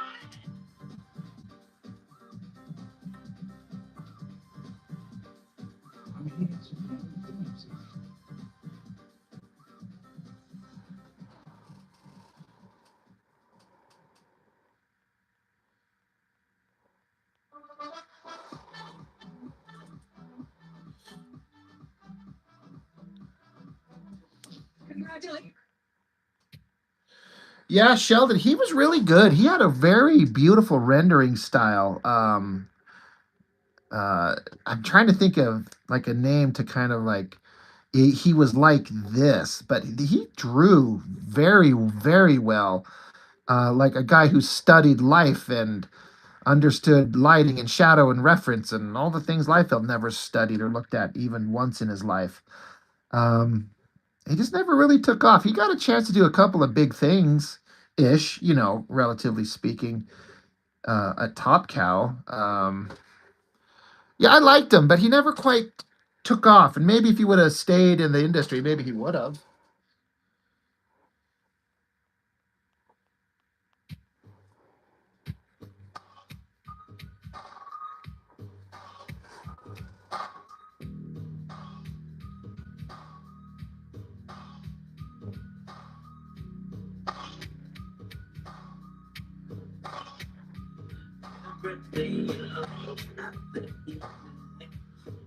See, it's the same old story.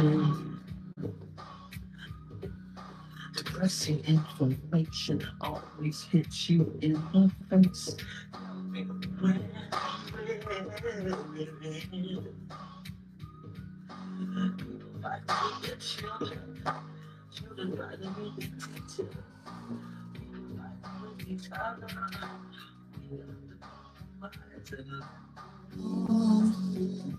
Calm down.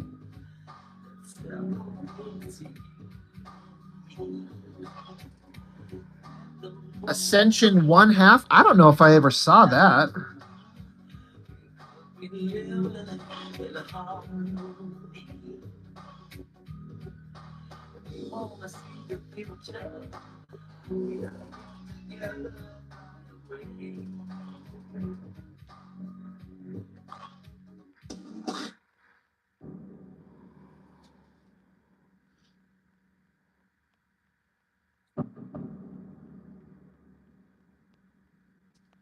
Yeah, Sheldon, ask Finch about him.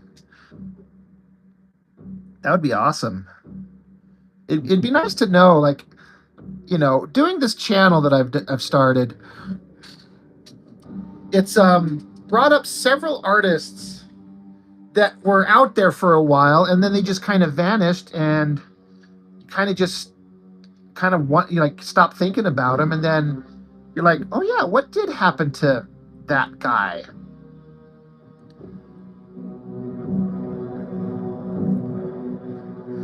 Where they at? What they doing?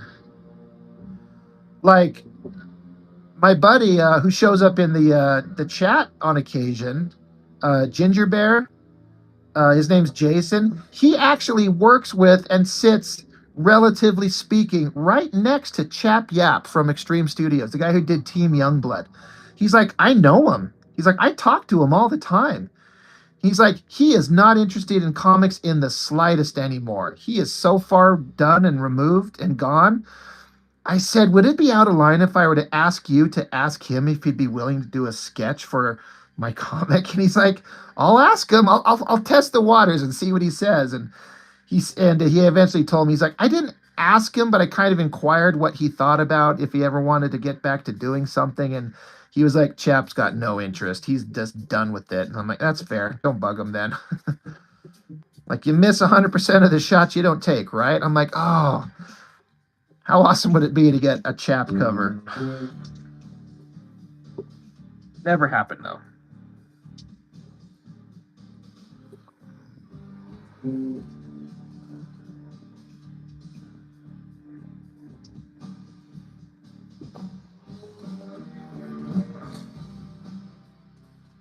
Yeah, Crow Magnon, Sam Keith, he just kind of vanished one day, right? We were having a conversation about this. I don't know if you were part of it. Like, I guess he's just retired and completely done. Like, just done. And I was like, well, you'd think a guy that draws as beautifully as he does, even if he's done drawing comics and with a career, like, I would think a man would still draw just for his own enjoyment. And then why not post your artwork up and let people see? You know, but seems like he's another guy that's just kind of like, yeah, I'm done.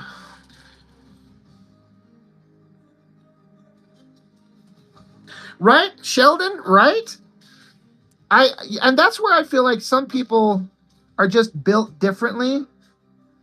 And I don't mean that as like a negative on people. Like Michael Turner, that was a guy I got the feeling like he wanted to draw comics. He didn't want to just draw comic book characters. He wanted to make comics. And that's Liefeld. He wants to make comics.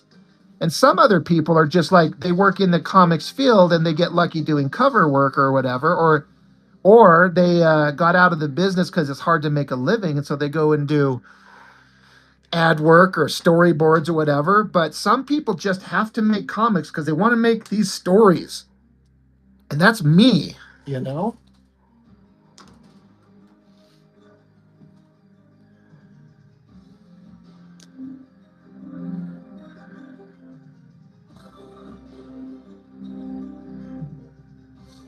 That's fair, Mark, right there, saying the things you love when it becomes work, or it becomes your job, it becomes work, and it becomes not fun. I get that. That's 100% true. Fucking, come on, pen. Yeah. I guess it can dissolve your interest in it. It's kind of my understanding of what my buddy Chuck Gibson has kind of said. He said he got out of comics because it just wasn't worth it. If I understand his kind of feelings on it, and it wasn't fun. It kind of smoked his interest in it for a long time, but he got it back, which is partially why he's working with me. You know, lucky me.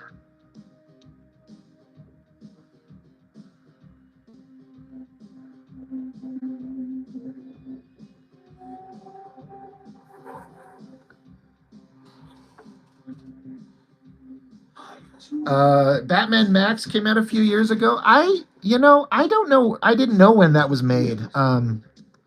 That is interesting. It's something recent. Now I'm kind of curious.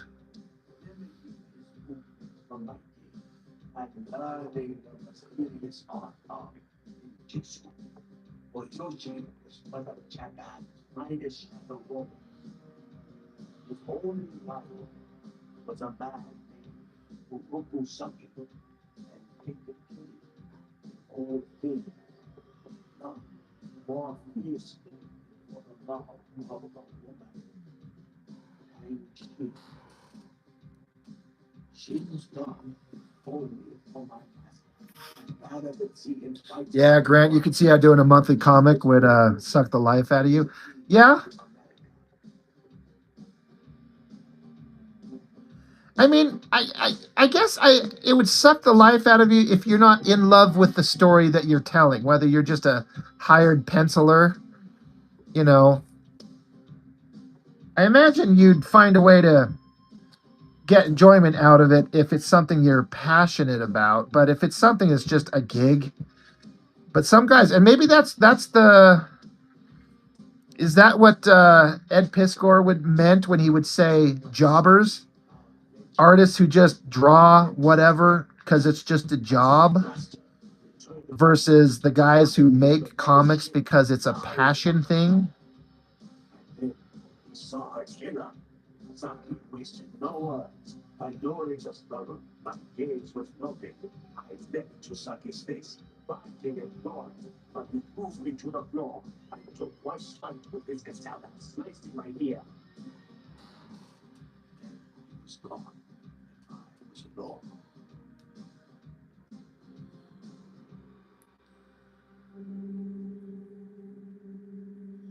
Mark, 95% of the time you're drawing other people's ideas and stories. I don't know. I mean, again, if it was the right story that I was like, I think of Ryan Otley. He was incredibly happy to be drawing Invincible with Robert Kirkman because he says, he's like, I loved the story. I loved the passion, the drive. I felt connected to the characters, and he loved doing it. He eventually did kind of get to a point where, as I understand it, Otley said he kind of wanted to do something else. And so he was talking to Kirkman about maybe stopping drawing Invincible because he wanted to try something else after years and years. And I think that's, if I understand correctly, Kirkman said, if you would do me the favor of pause that idea for a minute and let's just end Invincible. We'll end the book on our terms, which is why the book ended up just being done because they decided to be done with the book. I think that's the story.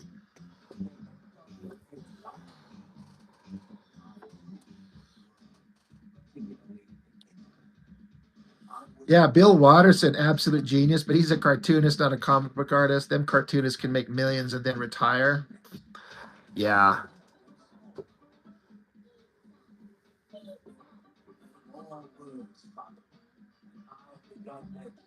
Like literally every panel and every page of Calvin and Hobbes was just absolutely brilliant. I've got a couple of collected editions of it, and it's just, how is one man so brilliant and genius?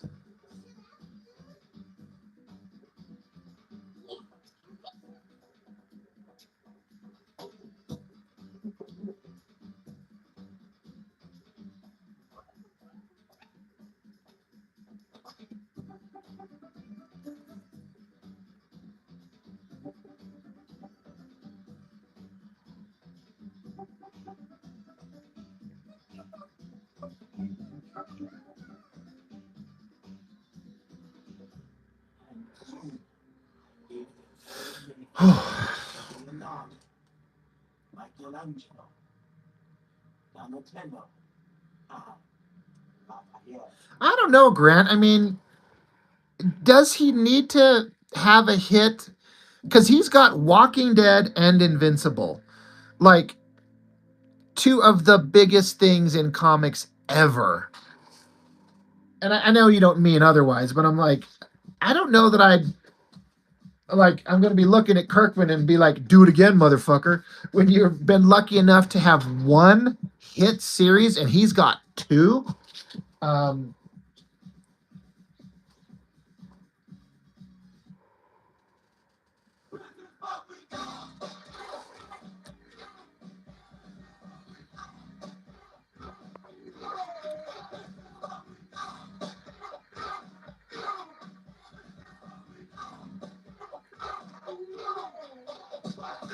But Kirkman seems to be in a position where he's so wealthy now because of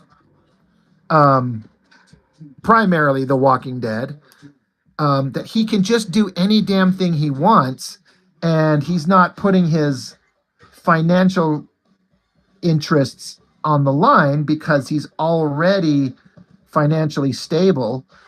And even Invincible has now turned into a second kind of like means of income, because with the animated series and how popular that is, now he's getting big Amazon money, whatever that may be. Like, he used to just do really well from the comic itself, but now they're getting big time, animation Amazon money. I imagine Otley's probably doing really well too, because Kirkman cuts them all in big time.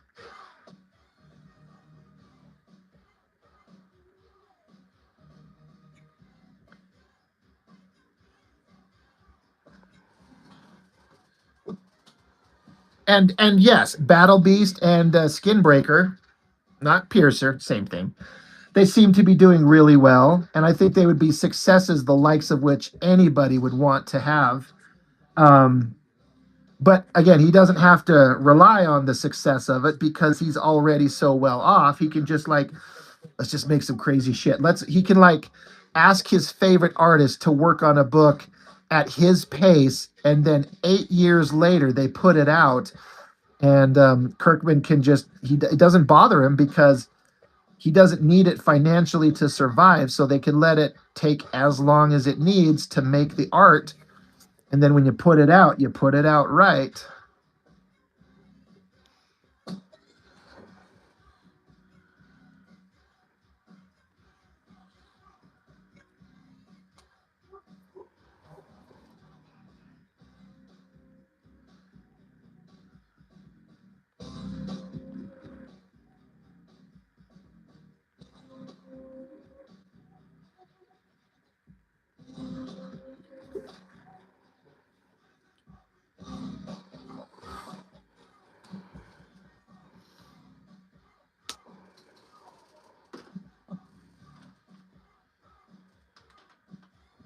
I honestly like hearing success stories like that, though.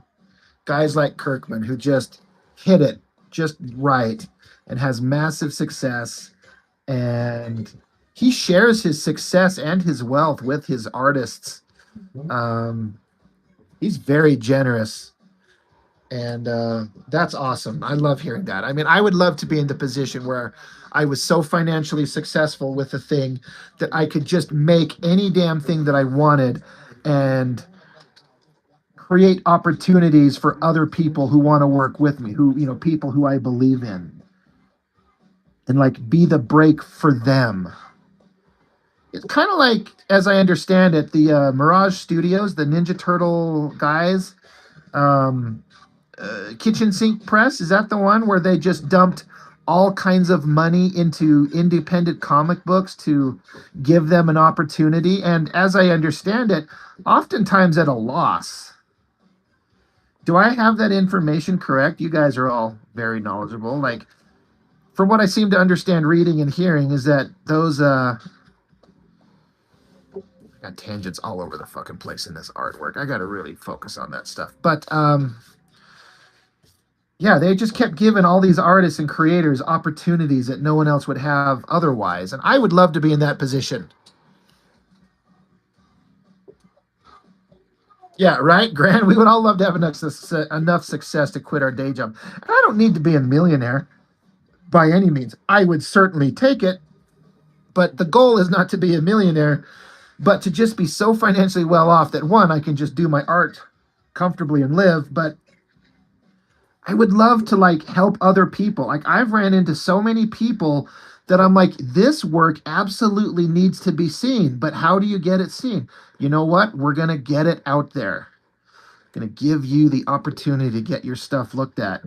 And that's part of why I'm so adamant about sharing other people's independent works on the channel. Like, I've got a little bit of an audience. Why not just take that and let's show somebody You know, a guy hit me up, or he didn't hit me up. He left a comment on that indie book, High Voltage, the black and white book that by I can't think of his fucking name. He's on the Discord channel. Mark, you know what I'm talking about. What the hell is his name?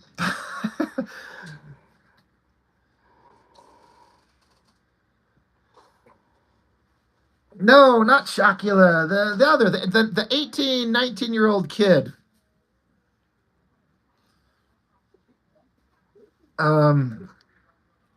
It's driving me nuts that I can't think of. No, not Clark. Oh my God. Daniel Gonzalez. Yes. God damn it, Mark. You're listing everybody who are all awesome, but Daniel Gonzalez. Yeah. Shit. Um, yeah. Thank you, guys. A guy commented on that video that's a couple months old at this point, but he commented today that he said, you know, book looks awesome. Just bought a copy. You know what I mean? So I've helped move a few copies of that guy's book for him, and that is like, it makes me happy. You know, I like to hear that other people are getting their stuff seen somehow, some way, and I've been able to help. It's something that I would have always wanted, but somehow I'm ended up in a position where I can kind of help.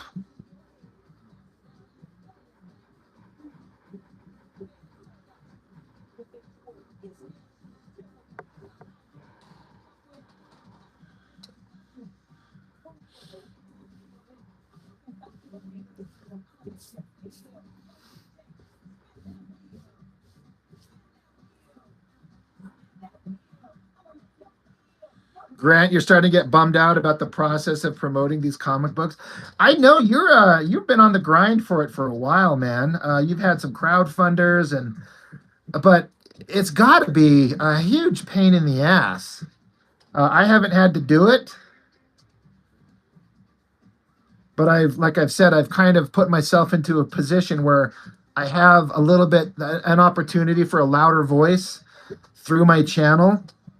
Like I started putting up those little things before my videos for my comics, and I moved several sets. I made a couple $100 just by putting ads, for lack of a better term, in front of my videos. And I'm like, I'm so stupid for not doing this, but I've kind of stopped for a minute because I think I'm about to run out of copies of the first issue of my He-Man book, and I'm having a little bit of a not talking to my brother scenario at the moment, and I don't have access to print new copies of Volume 1, which I'm almost out of. So I'm like, I better stop advertising them because I'm not going to have copies to sell. Of course, just yesterday or the day before, I got a whole new batch of my final volume.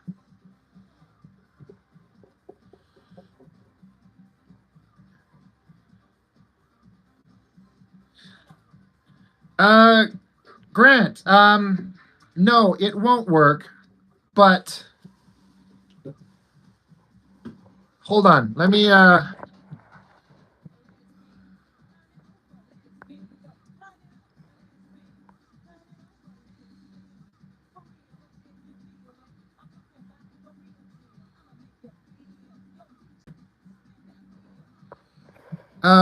Grant, try it now. I made you a moderator. That way you can share a link.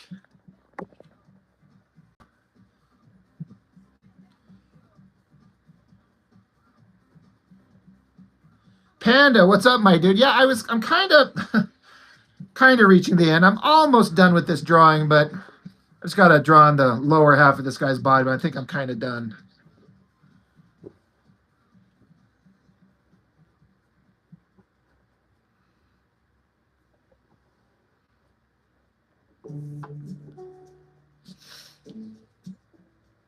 But yeah, you should be able to put an actual link up there now. I've given you the power of the wrench.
I get it, Grant. It's probably got to be. It's hard to make anything stand out. I don't know what the secret is. Cro-Magnon. I don't know what Amazon KDP thing. Um, is it like one of those things where you can have a book orderable? Like I've got a buddy who's got an art book that you can order through Amazon. I've been curious, but I've never asked him how he made that happen.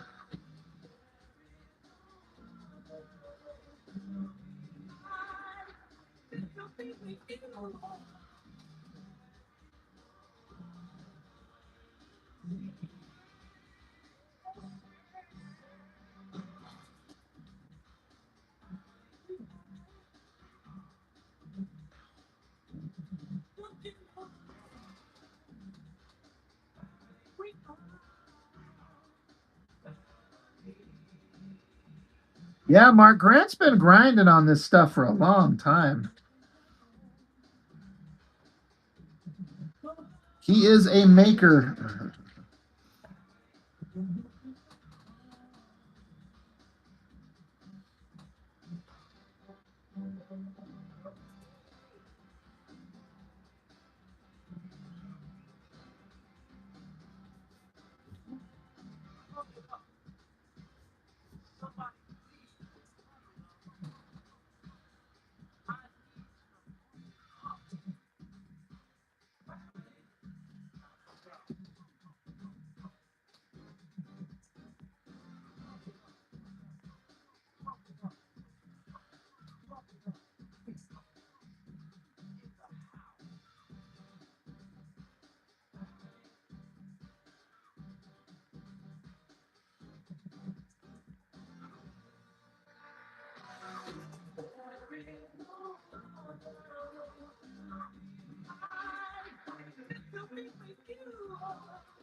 Rob's formula is a ton of work. A video every day.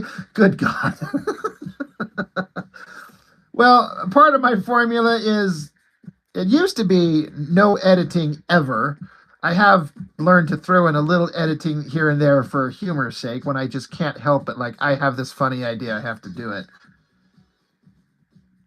And yeah, I mean it's a lot, but I'm in a position, like I've said before, where I'm not married anymore and I don't have kids all the time, so I've got free time to dedicate to it. So I'm in a lucky position where I'm able to do it. I mean, I've had moments where I'm like, oh my God, I need a break. But there's also this part of me that won't let me break my streak. You know, outside of some kind of wacky emergency that happens in my life and I can't help it. Like, I kind of refuse to break my streak. And I've had moments I'm like, I just don't want to do it right now. I really, really, really don't want to. But whenever I sit down and get going, I usually can get into the zone and just kind of go.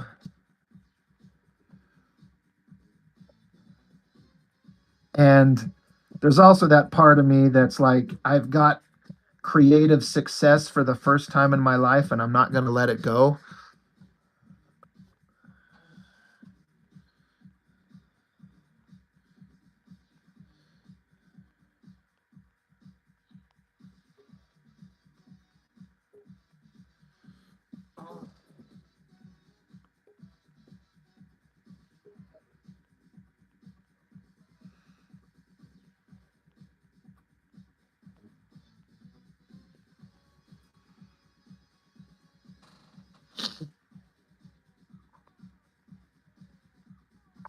Still, it makes me laugh, Mark. A video every day. Good God.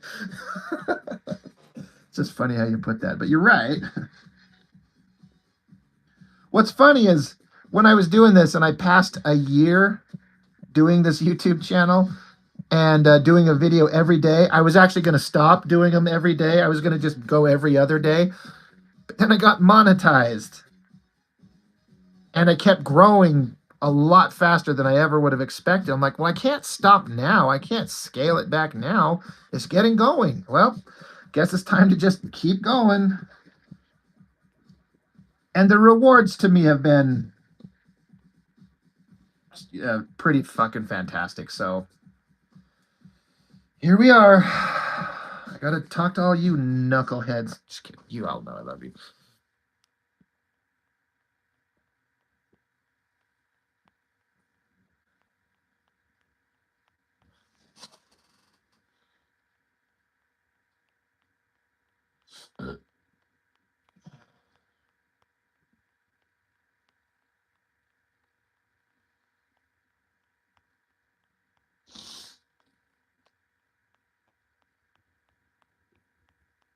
As an executive hires, you know value.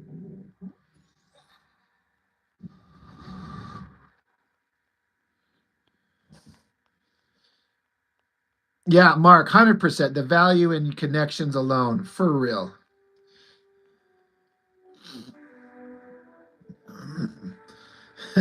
Panda, hear that? Rob is monetized, so send him as many Liefeld comics as you can in the mail. Yeah, I'm building a solid community. Yeah, it's kind of weird to have a community of friends and followers. And Jessica, for those of you who know who she is, she hasn't been able to do the live streams with me as much anymore. She's been having life stuff go on, but she's like, "You're an influencer, Rob." I'm like, "Shut the fuck up. I am not. I hate that term. I'm just a fat asshole talking about comics on YouTube, and for some reason it's working for the moment. I keep waiting for for me to piss off the wrong person and like get some kind of like bullshit backlash. This bullshit YouTuber, he's a hypocrite liar. I don't know. I do wonder when this will all end. Like, it can't go forever. In theory, it can go as long as I'm alive, but I don't think that'll happen. How long will this go? What will it become? I don't know. Doesn't matter. It's fun while it's going and it's lasting, and I'm happy to have it.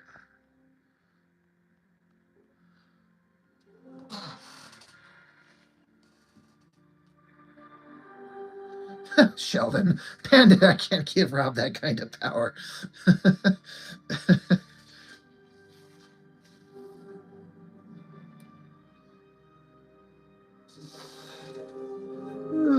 God.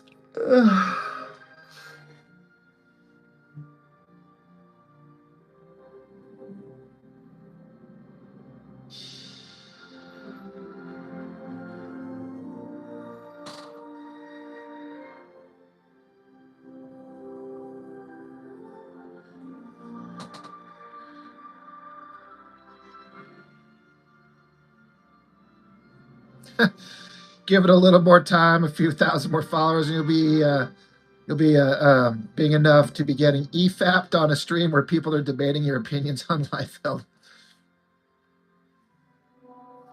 Mark, you enjoy the art community we've built up. It's the main place I post and talk about art. It seems like that's the case for a couple of people, and that means a lot. And I can't take, like, you guys are the one who kind of make that thing. I don't post up there just because I do, but it's kind of very infrequent. Shit. Just because I've got trying to keep my all these plates spinning.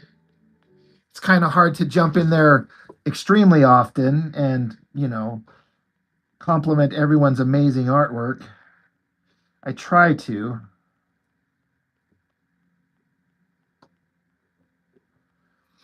But I'm glad that the Discord has become a place where people like to go and, there's connections made there that are separate of me, but maybe I helped kind of introduce people just because people follow my channel.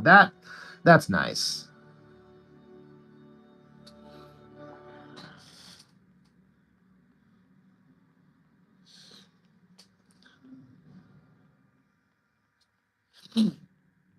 That would be awesome if somebody kind of broke out big. They're like, yeah, I started on the Rob Liefeld forums, the Rob Norton Discord. God, fucker, I left him in the dust. Fuck that guy.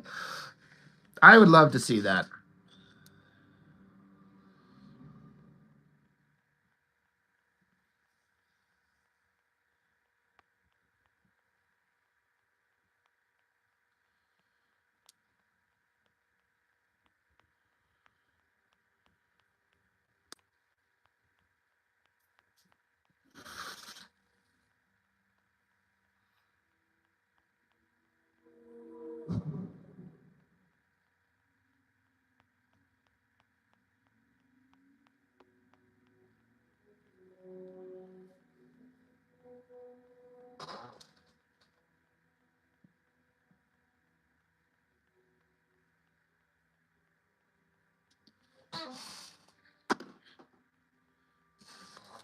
Kind of not happy with her face over here.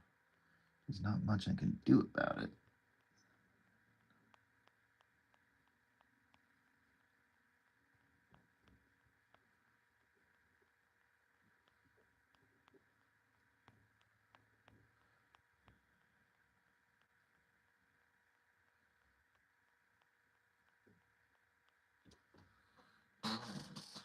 Well, I might be time to wrap it up for myself.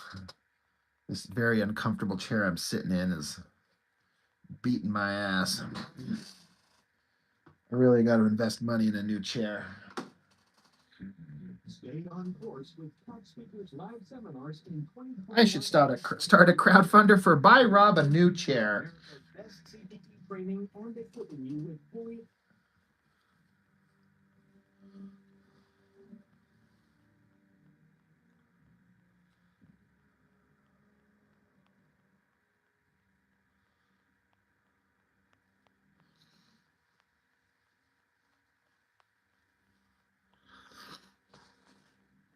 I am gonna go watch that 3.5 hour fucking Avatar movie tomorrow and see what that's like. Already got the tickets in hand. Me and the roommate are gonna go watch Avatar: Fire and Ass.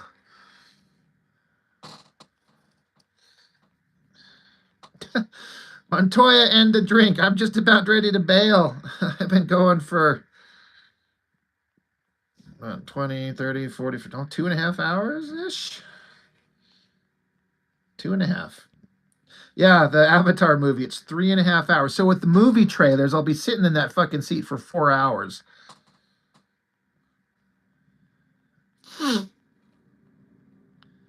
But I find those movies worth the visual experience, if nothing else.